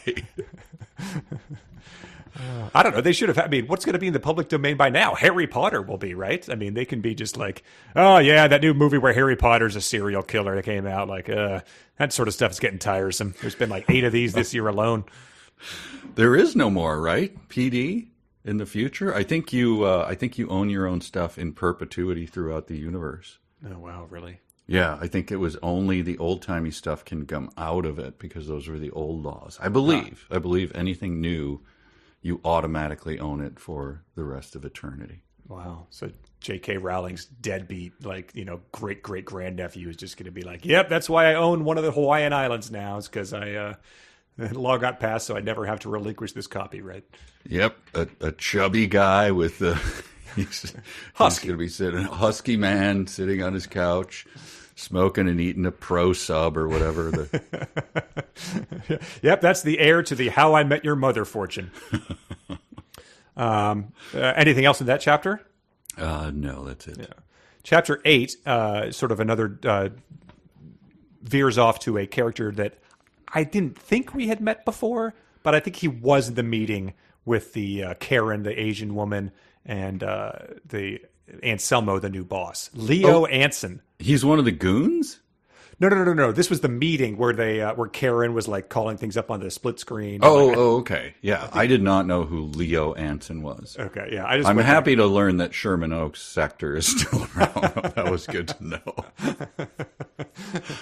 I've been there. It's a nice area, so that's good to know that it's still there. Good. And they have a casino now called Slots with a Z that Leo Anson is going into. I think that's what Sonny Hikori and Bennett Sands. I think there was a big casino scene in one of those. So I'm not sure if this is one of those. Oh yeah, I think there was. Yeah, that's right. But he sort of slinks in here. He goes down into like the inner workings of the casino, and then a Vox box has a chat with someone. I didn't know what Leo Anson was because I don't think he had been described the first time. I didn't know if he was slim or husky, but we do get that clarified here. Because the voice over the Vox box says, "You took your sweet time dragging your fat ass over here, Anson." So I'm glad now I have a picture of him. It would be funny though if he was like, "What? Look, I'm extremely slim. I am wiry almost. Why are you?" The Vox box adds 30 pounds. You Yes. gotta disable that plugin. Okay, so why does he go to slots? I don't get. He's sort of working behind the scenes of this investigation with this guy is a tech lord, I believe. Or someone is, whoever this mysterious person is paying Leo to interfere in the investigation. Okay. He says, the guy says, like, Leo is supposed to be investigating the Grossman family so far, the father, the sister, and June Ann Stackpool, the current lady in the old boy's life. I think that means Dwight's current lady. And Dwight, as we learn, has been like a real player. He has like 8 exes. I think they all live in Texas. Oh man, I didn't write down Juhan Stackpool. That was the name that stood out the most to me. Shoot, I forgot to put that down. So it was 29? Damn. 29, yep. Also, I took credit earlier for not going to the dark web. I almost did it for this. Oh boy. After nearly 30 seconds, the door slid open. Like, come on, a 29-second recreation of a guy standing in front of a door? 29 and a half, yeah. Jams the button a couple extra times. Yeah, I might have wanted to dive to the web for that, but I didn't. So you're welcome. People folks. will credit you, yes. It's the thought that counts. Mm-hmm. They say they give him $5,000 to go and interfere with Jake, I think, is what he's trying to do. Okay. And then we get one of the best dramatic transitions in all of fiction, I think. as we don't get like the little like asterisks to just delineate scenes within a chapter in this. It just, this one at least is in all caps, and it's one of the strangest sentences ever to be written in all caps. Gomez ceased whistling. Full all caps, like, whoa, pay attention. Yeah, he was whistling. You didn't see it. You didn't hear it. He is no longer whistling. It's just like the unrumpled suit. I'll assume that he's not whistling most times. You should probably tell me if it's rumpled or if he's whistling. Gomez ceased whistling. I had to stare at that and go, like, is that supposed to be there? Yeah. Is this part of the book? I guess it is. And he has ceased whistling in a warehouse with rows of immobile androids. The ones on the right side were Butler androids, and the ones on the left were maids and cooks. So he's in a warehouse of like robotic Mr. Belvedere's and Jeeveses. A partially dismantled Butler lay outstretched atop the table, and a thin, pale man. Nice. So are there two complexions? You're pale, you're hairless, you're thin, you're fat. Yeah, I don't know who has a like swarthy complexion. That hasn't really come up yet. It's really just thin and husky at this point. It's really like back in the day when you could do what was there's like the hot dog song where like thin kids, fat kids. Oh yeah. Stupid pieces of crap. Decent kids, other kids we'd like to take to camps love hot dogs. Armor hot. Yep. Yeah. Like, hey man, what are you calling me out? It's like hot dogs. Mom, I Big booked a commercial. I'm the fat kid in the Armor hot dogs ad. Yes. Things are going great. Yeah, so pale, thin, fat, chubby, whatever. Yeah. But this guy's thin, yes. And he has a cold, which he sniffs and dabs at his nose with a plyo chief. Pegler. This is his main thing is that he's got a cold? He's got a cold, yeah. And Gomez tries to give us a little bit of knowledge. He says, no one gets colds anymore, not since the vaccine came into use 30 years ago. Which is something you're always saying, in the in the 50s or the 80s. You're probably like, well, no one gets polio anymore, not since the vaccine 30 years ago. Remember when people refused to get the vaccine and we put them in the hooskow? You remember that? In the clink they went, mister. I mean, in the clink they went, amigo. It's Gomez, right? But then, so Pegler goes on and says, like, no one wants to rent Butlers anymore, especially not these upper crust traditional British models. But people did want to rent them at some point in time, in probably the more recent thing. So in 80 years, people are going to be really into renting robot Butlers of a 1920s style. But then it's a fad. People are like, yeah, remember when we were all, using the, Instagram filters, and then people just sort of stopped doing that? Yeah, like, we don't do that anymore. Yeah, it's like, so this guy's got a shop set up, and he repairs toasters, where you're like, I don't know. Hey, can you take a look at my toaster? Like, you just get a new one. Yeah, it's going to be cheaper for you to just get a new one. They don't make it like they used to. But so he's working on these butlers, and then a very curious thing. So he's got the cold and like, oh, why didn't you get the vaccine? And then he says, oh, it's my ex-wives. And then Gomez says, and I'm going to use the accent, your wives are practicing biological warfare? They, most of them get very upset when I leave them. Some of the more vindictive ones have cooked up this scheme, I'm near certain. So he's got multiple wives? Multiple wives. When he leaves them, they dose him with cold germs. What is happening here? Do you have any idea? Colorful stuff, man. That's just... And he works at a shop, like... I think I've probably even said it on this thing. I have watches. Yeah. Watch repair is not a thing. Like, you can't get a watch repaired anymore. Okay. Like, you have to send it to some guy in California. It was like, I still work on these. But there's a guy locally who fixes watches, and you walk into his store and it's exactly like what you think. He's got a loop on. He's like hunched over something and he's playing like Russian music, over his thing.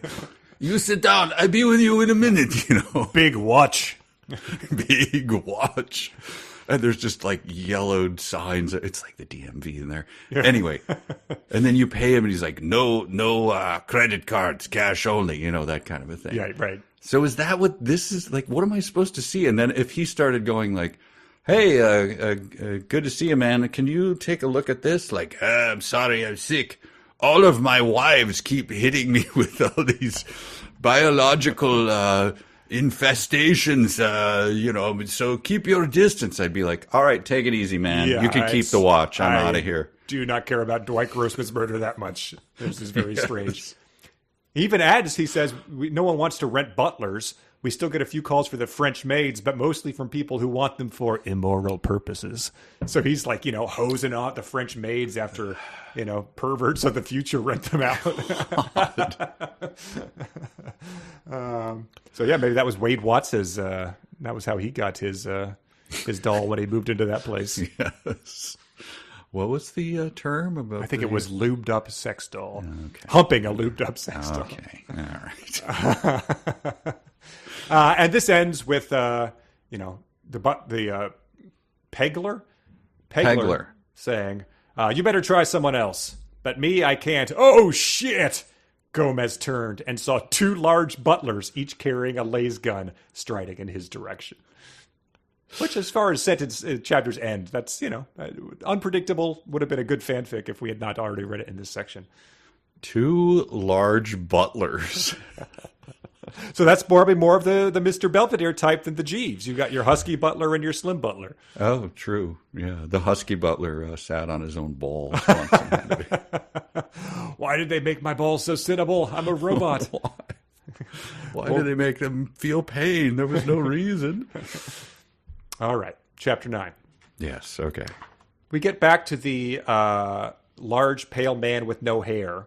Yes. The large, pale man sitting on the green metal park bench had absolutely no hair, not so much as an eyebrow.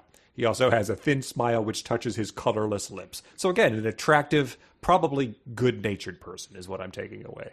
And the high-pitched voice. Yeah. Which the we piping, have to... Yeah. That's, excuse me, sir. So I read that, and then it said the hairless man in a high-pitched voice. Now I got to go back. Excuse me, sir. Right? As a matter of fact, sir, it is. He replied in his piping voice. As a matter of fact, it is. That was piping, I guess. Mm-hmm. I handle security for Thawwell. So the man is outside trying to say that he is the security guard here. Jake doesn't believe him, and it said, I'll be forced to, oof, Jake's left fist had delivered two swift and hard punches to the hairless man's midsection. Oh. A hairless man. Did I ever tell you I did comedy once with a guy who had alopecia, right? Where all your hair goes out. Mm-hmm. I think that's what they're implying here. Yeah, I think that's it. He had no eyebrows or anything. Good guy. And I was talking to him once, and he was a funny dude. We hung out for a week or whatever, and he said, yeah, it's been kind of a rough year. Like, I got alopecia, I lost all my hair. I used to have, like, really long hair. I was like, oh, that's too bad. Then he goes, and then I got kicked out of my place, so I had to live with my brother, and I drained my motorcycle in his house, and I burned his house down. And, he's got 3 kids and stuff, so they kind of blame me. I was like, oh, dude, can we just back off the, completely hairless guy? But I was like, oh, that is rough. I like hand on his shoulder, like, ugh. You idiot. They say you've got to go out, have, experience to have things to talk about in your set, but like, that's going a bit too far. Anyone else out there, how you drain your motorcycle in your brother's house and end up burning down his house? That ever happened to you? Anybody? No? Then his 3 kids are like, what the hell is with that, Uncle John? It was rough. Anyway, That's what I pictured when I said the hairless man who... This guy did not have a piping voice, however. No.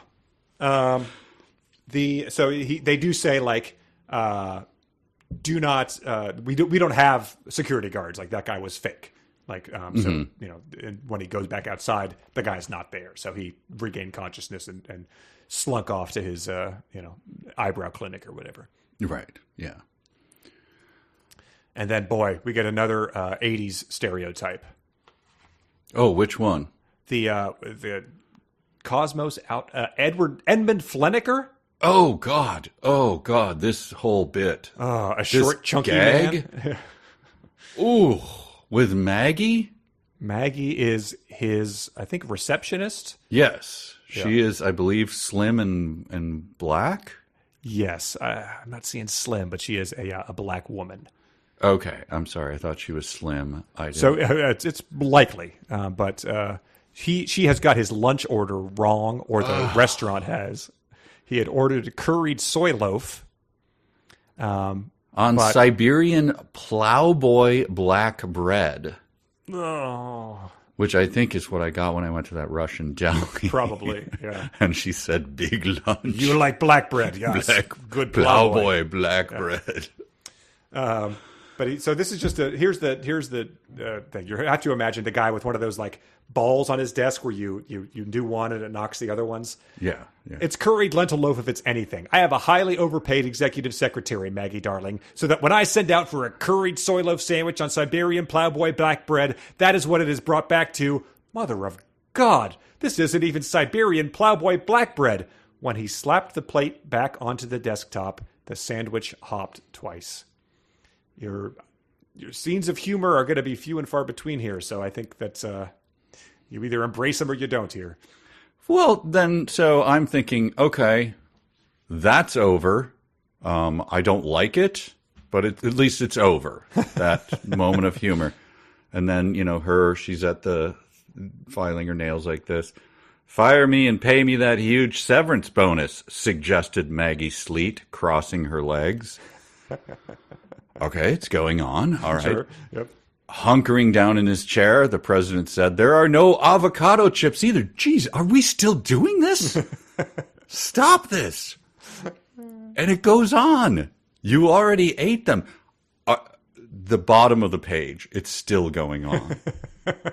There's a gag about papayas. Oh, right. Yep. His drink. Good God. What is this? I hated this. Who gave him who let him off the leash to do this? It's not funny. It's not interesting. Do you think Shatner maybe came in and was like, I've got a great idea. The executive got his lunch order wrong. Yeah. Go with that, sir. I went to a meeting once and they brought me they were supposed to bring me an everything bagel and they were supposed to pull the middle of it out and it was supposed to be onion cream cheese, but instead it was an onion bagel. And then inside they had the everything cream cheese, and I just threw a shit fit. And that probably happens to a lot of people, so put that in the book. So put it in the book, because that was really funny. Our back and forth was really snappy and fun. Okay. Oh, boy. I hated this. And so this is the executive that Dwight Grossman was working for, I think? Yes. He was working for them to look into a dozen pharmaceutical outfits. And they say, you should talk to Hermione Earnshaw because she was Grossman's assistant until last week, where she has then left and has gone missing. So yeah, speaking of Harry Potter lapsing into the public domain, this would have been before I ever heard that name before. Hermione, yeah. So why does... this is what I don't get. So he's a rage-filled guy eating his plowboy bread, which also does not exist, by the way. Oh, okay. What is he... Why is he cooperating with this? He's an angry guy yelling past him at his secretary who's overpaid, and he's slamming his sandwich down enough that it bounces twice, so he's just a ball of rage over not getting his sandwich, and then he's like... Hey, what was he up to while he was working here? Oh, well, the thing is, I don't get why is he cooperating? Why does he go just get the hell out of my office? Who the hell are you? Yeah, he should grab him by his tails and be like, listen, a man is dead. Quit, get your act together and quit bitching about your sandwich. Instead, he's giving them all this information. And then he's like, Maggie, could you get him the files and everything? What? Why? I don't understand this. Oh, well, it's fun. I did at not the very understand the least. character of Flenniker. Did you? From the sandwich argument, did that give you enough to go on? I just who hope we he get is? more of Flenniker. I think that's if he keeps popping in here and it's escalating every time, that'll be just delightful. And he says, here's Flenniker's final. This is the end of the chapter. Oh, I'm certain there are plenty of... I don't know how he talks, but I'm just going to guess. I'm certain there are plenty of her friends who know where she's gotten to, said Flenniker. Now, Maggie, darling, if you're through gossiping, you might get Cardigan that list of companies poor Dwight was investigating. Sandwich! Rah! Yeah. And find me some good curried soy loaf. How difficult is that? We live in the greater Los Angeles sector, not the inferior Los Angeles sector. God. Oh, man. Yeah, I don't like him. All right. Chapter 10 goes back to Gomez in the Butler factory. Imagine having heard that sentence 2 weeks ago before we started this book. Mm-hmm. The evil robotic butlers are approaching him, brandishing ebony laser guns. And you can tell they're butlers because they call him, very quickly in succession, Old Chap, Old Thing, and Old Bean. You've read a lot of Wooster and Jeeves. You probably can speak to whether that's accurate or not. Wow, yes. He took a little E and B off the sideboard and said, hey, old bean. Good Lord. And then Gomez plans his masterful escape by pretty much doing the Fred Sanford routine. He goes, I fear it's Dios, one of my spells. And he drops to the floor, pretending that he's having a heart attack or something. I had to read that like 3 times before I understood what does that mean. I fear it's Dios, one of my spells. Unexpectedly, Gomez dropped suddenly to the floor. When he was flat out on his back, he went swiftly elbowing across the floorboards. I like that verb. Can you elbow across floorboards? Crab walking, I guess. I don't know why he wouldn't use the palm of his hands to push himself. Or maybe he's down doing an army crawl. Yeah, my little granddaughter, she for a while did only the crawling under the barbed wire crawl. She couldn't do the full. It was very funny to watch. That's what I pictured. Wow. Like dragging the seal on land. the legs behind. Like what? So that's what he's doing to defeat the 2 evil robot butlers. Robot butlers with the las guns. Yeah. Hey, And the one goes, no, none of that. So that's good for, right, kids? Remember how British butlers used to sort of tell their masters not to do none of that now? What's all this then? And blimey. We get an old-fashioned blimey. Gomez takes them both out fairly easily, I think.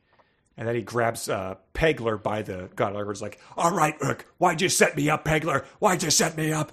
And then he essentially says, someone came around here.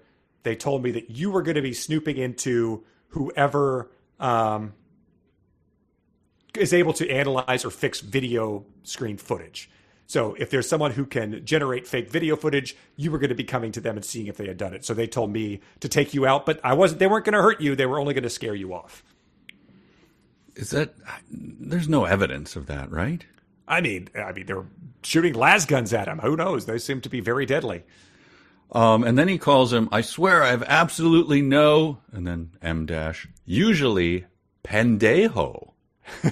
That's pretty dirty, right? That's dirty? Okay, yeah. I think so. Nice.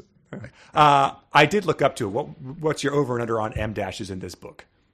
Oh my God. I just look at one page and I see 1, 2, 3, 4, 5, 6, 7. So let's go 7 times, what is the page count?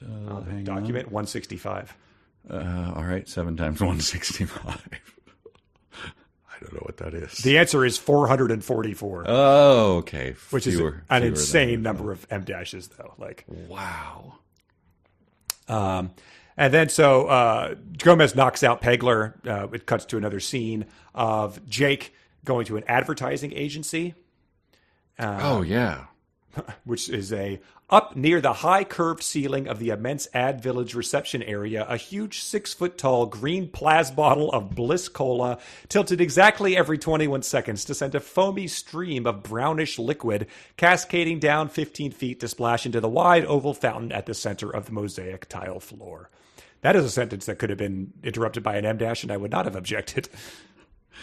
This is the place where Margot Laurier Yes. is? Margot Laurier, an extremely blonde woman. An extremely blonde woman in her mid-30s. Yeah. I would like to point out, I'm trying to get to the bottom of all the las gun versus, what is the other? Stun gun? Las pistol. Okay. Okay, so in the scene we just left, las guns produce stun beams, but later Gomez hits Pengler with a stun gun. Okay. So what is... And Dwight Grossman was killed with a las gun to the back that like sizzled him, you know. So Yeah. it must just be phasers to stun in Star Trek speak. Okay. All right, I'm just trying to figure it out. Like, which produces which? Las pistol versus las gun, stun gun, but then a las pistol produces stun beams. So, all right. There's a guy out there keeping the Tek-verse Bible, hopefully, that's like, God, I hope so. Gulag just ignores my emails. I did not enjoy Ad World. What is it? Yeah, the Ad didn't. Village. I didn't enjoy that. Well, Margot Lariat, who's an executive there, is a ex of Dwight Grossman. Yes. Just not his ex. Erstwhile spouse. See, that's what fooled me. I had looked up erstwhile just to make sure. Like, I looked up the definition. So when it came in real or fanfic, I was like, Yep. And she's doing another 80s executive thing. Like, what do you think about this color blue? Does this really call out, like, the core competencies we're looking for? So worth scanning over, I would say. Not worth paying much attention to. Yes. But she does says that Dwight was, like, an extremely unsatisfactory man. He was violent, possessive, and fastidious beyond belief. So he's had like 7 or 8 exes, and he pretty much harassed and stalked all of them once he broke up with them. He would like break into her house, confront her at her job. Like, so just a real jerk. Dwight was a one-woman psycho. Wow. What a schmuck he was. Again, there's that. What a putz. That guy's a real schmuck, you know what I mean? Rest his soul. He says he was violent to his exes. I'd go a little harder than schmuck, I would say. But he only picked on one woman At a time. Anyway, so she's hustling around. Like, I assume she's wearing one of those like 80s business suits where she has the tie on, right? Mm-hmm. Kind of has the suit. And then is hustling around like, what do you think of this? What do you think of this? And he's like, hey, come on, man. Yeah. Smoking in her office and stuff. Like, none of that here, you know, so. But she does inform him that Hermione was Dwight's assistant, and they were also getting busy. She was his frequent bedmate. Oh, she informs us that little skinny Hermione. But Hermione has dropped off the face of the earth since she quit. And so she is now a person of interest that they're trying to track down because I guess she was Dwight's most recent, girlfriend. And she's also part of she's a very active of the Nutcake group J.J. Bracken supports. Oh, right. That's interesting. Yeah. The Tangled Web is becoming a little coming into focus. Mm-hmm. Is it now? It's not. But no, there's no focus. All right. Chapter 11. Yes, this is the final chapter of our reading, correct? Yes, correct. And it is, I mean, you've been baffled before. Give us the first sentence of this chapter, and we'll let people see if they are baffled as well. All right, you're reading along. Let's say you've just taken a big sip of your tea. Let's say you have a rooibos tea or whatever. Sure. I've got my Polar Seltzer strawberry cream summer limited edition flavor. Sure. And so all these noir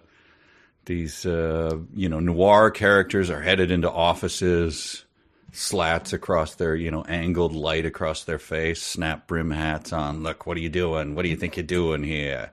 Look, doll. No rube like that is ever going to sock me in the puss. You understand? Chapter 11 begins.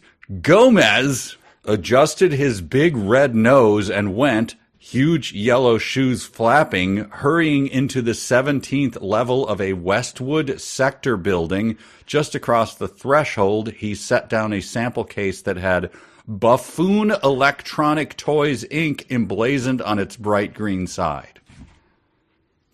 And then you spit all over the screen and you ruin your computer and you go, what am I reading? What is Why this? am I reading would be my question. Yes.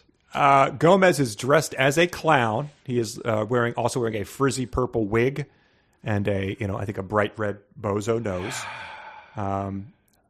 And he is then commented on, pipe the getup on this dodo, says a talking doll. A rube from Hicksville, if I ever saw one, says a robot ragdoll.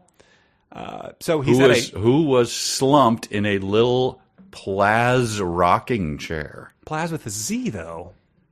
What? It's a different brand name. It's off-brand. Plaz with a Z is the generic version.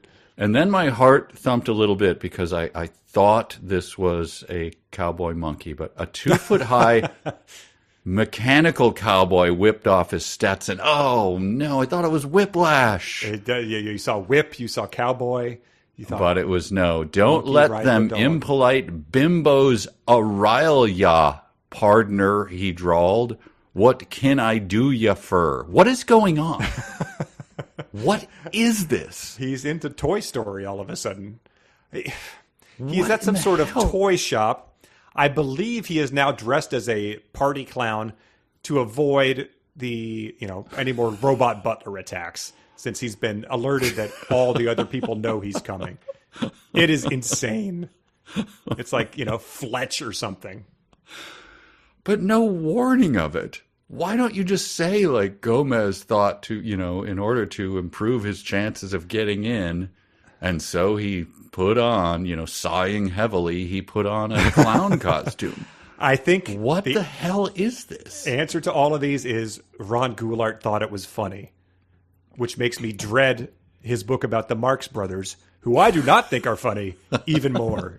Well, maybe those two cancel each other out. It's the funniest thing I'll have ever read. The funniest Marx Brothers you'll ever see. Wow. Okay, so dolls on pedestals and little things are talking to him? Mm-hmm. It's a toy shop, I think. A fat, silvered-hair woman in a flowered tent dress had come jiggling out of the back office of the toy shop. Chiquita, I have to communicate with you muy pronto. All right, you ready for the name of this person? Yeah, it was a good one. Again, is there a worse name? Is the Star Wars universe forgiven? Sure. Kit Fisto. There was a guy named Sleaze Bagano. Corky Keep News. I mean, it's got Lucas's greasy fingerprints all over it. Corky Keep News. He's going to her to get news on something. And when she realizes it's him, she says, "Holy crow, is that you, Gomez, honey?" Oh, and I don't know. I think she's described as jiggling. I think she's also described as plump. And it says, "How the devil was Grossman connected to the tech trade, Corky? That I have no idea about." She lowered her husky voice. So it's the first person who is not husky in appearance, but of voice. I gotta tell you right now. And then she's looking at her pink ceiling a lot. Okay. Yep. I don't know what that is about, but and then here's the gag. So she's kind of, so it's like, "Hey, can we go into the back room away from all these, dolls that are talking to me? And then I want to get some information." Like, "You bet, sweetheart. Come in and sit down. That's right." And then she looks up at the ceiling.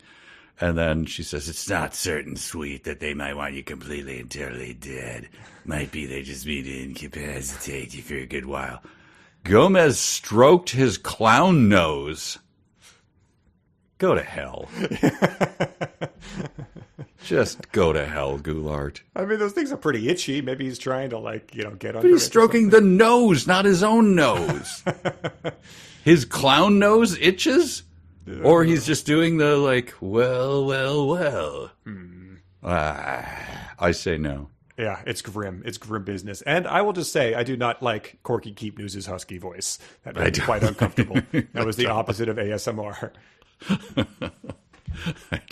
I'm not proud of it either. No, I don't like it. No. And so she says a tech lord is looking for you, so, watch your back type of thing. Then it goes to J.J. Bracken's Empire. I am getting very hungry, so I want to speed through this.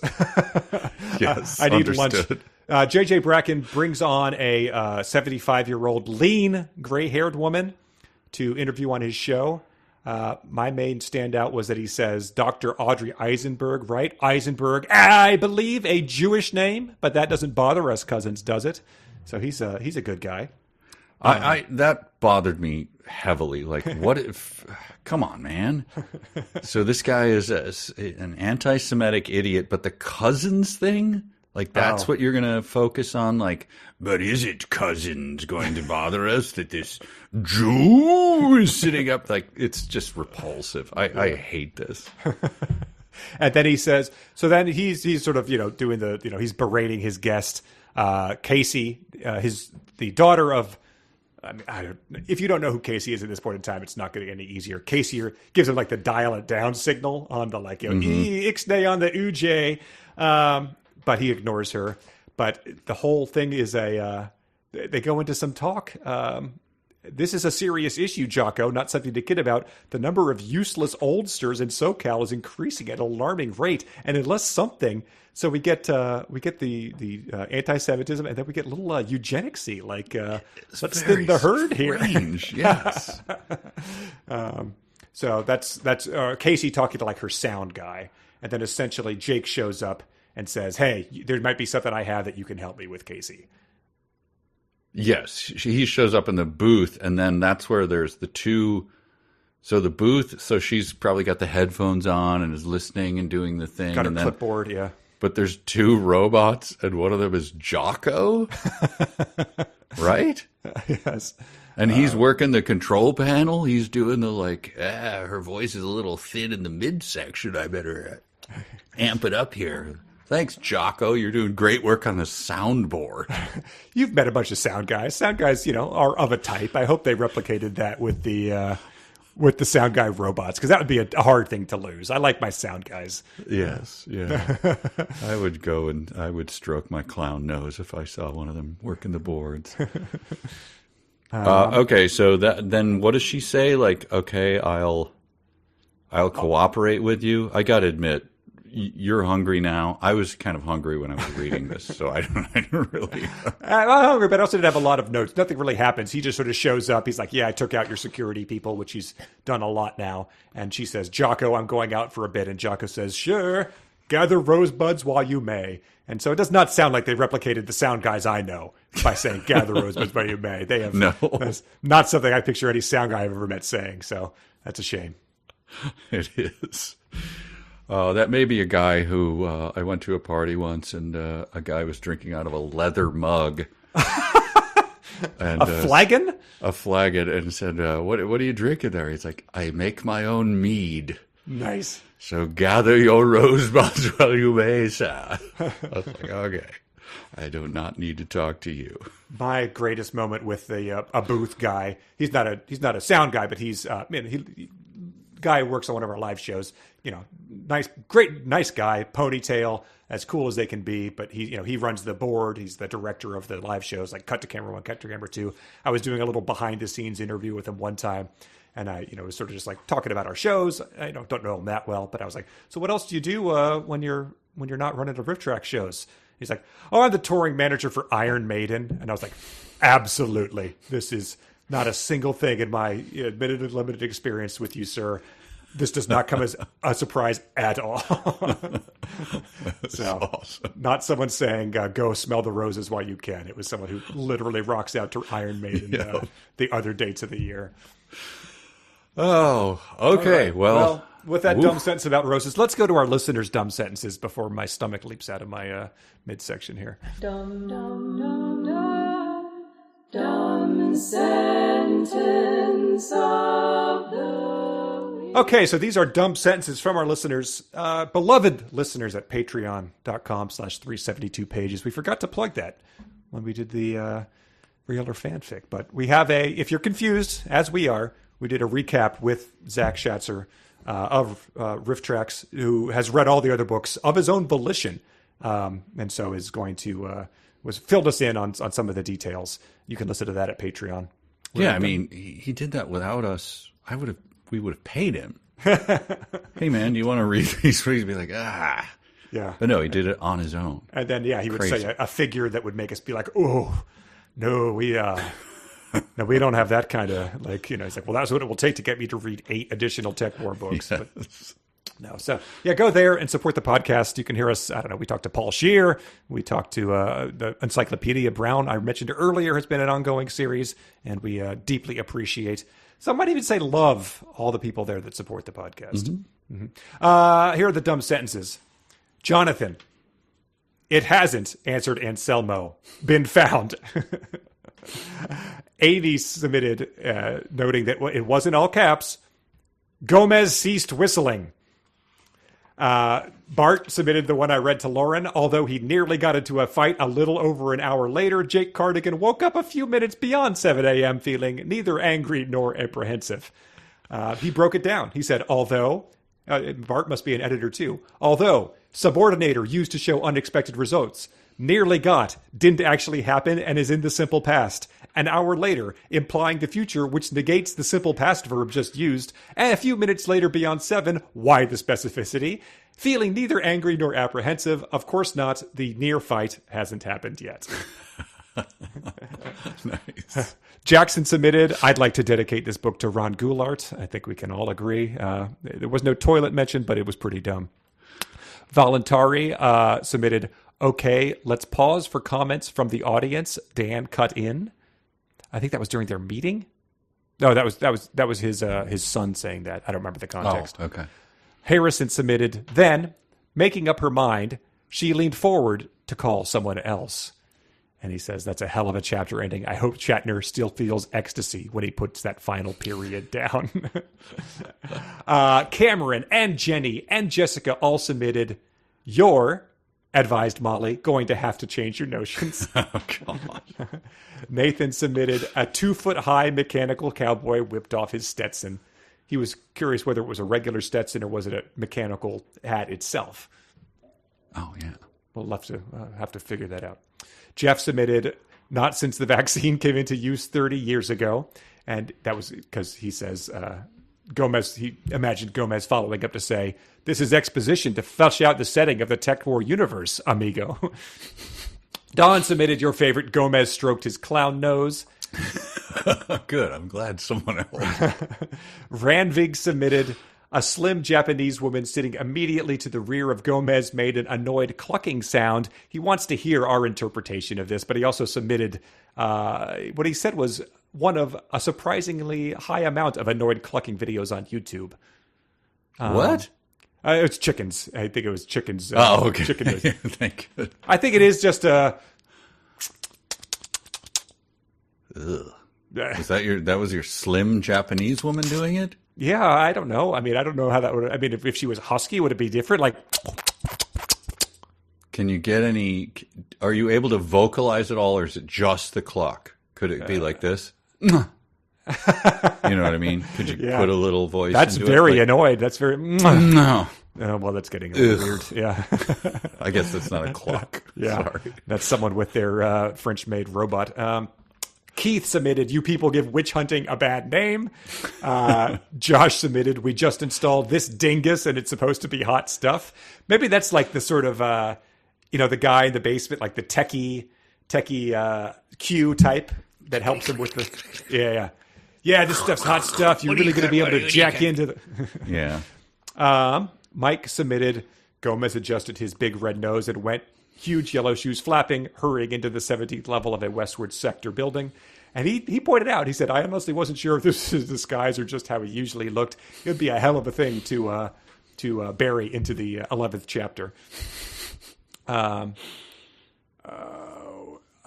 he does also point out that in pulp sci-fi in the 50s, Philip K. Dick had news clowns. The anchormen wore red clown's nose. So is that a tribute by Goulart? Who's to say? Mike submitted bullshit, suggested the agency chief standing up. See, I think that might have tried, it may be a joke, but I, again, don't want to credit it. He said, if I'm remembering my Schoolhouse Rock correctly, bullshit is an interjection showing excitement or emotion. It's not something you suggest. John submitted a fat silver-haired woman in a flowered tent dress had come jiggling out of the back office of the toy shop. Craig submitted, when he stepped out onto the moderately foggy deck of the Malibu sector condo he shared with his son, he found Dan already sitting at the breakfast table, finishing up a Plaz cup of orange sub. Beth submitted, he sighed further. She wondered further than what? Andrew also submitted nearly into a fight, neither angry nor apprehensive. Michael submitted, mining the words out of a rich vein of a plot. A miner, but no miner. His face blackened with printer's ink, his fingers blue with bruises from the keyboard. He toils in unrecognized effort. I can sort of imagine Paul Masson, Orson Welles saying that sentence. Miner, but no miner.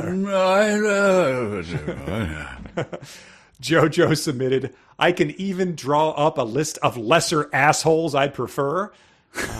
I hope they mean just a name list. I don't want to see the drawing of that list. That would be... Hayden submitted, oh boy. I have a highly overpaid executive secretary, Maggie Darling, so that when I send out for a curried soy loaf sandwich on Siberian plowboy black bread, that is what is brought back to Mother of God. This isn't even Siberian plowboy black bread. You know what it reminded people of? I didn't place it till now, is Quentin Tarantino in Pulp Fiction talking about the coffee his wife buys.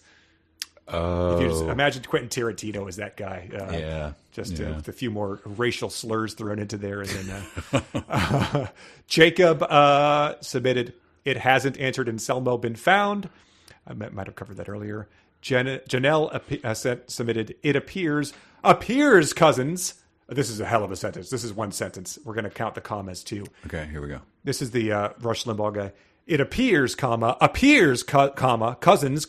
that my hot seat guest for tonight, yes, tonight's VidNet broadcast on your favorite, and mine, that's for sure, Facin' Bracken, is too yellow, yellow and chicken-hearted, I'd say, wouldn't you, to show up.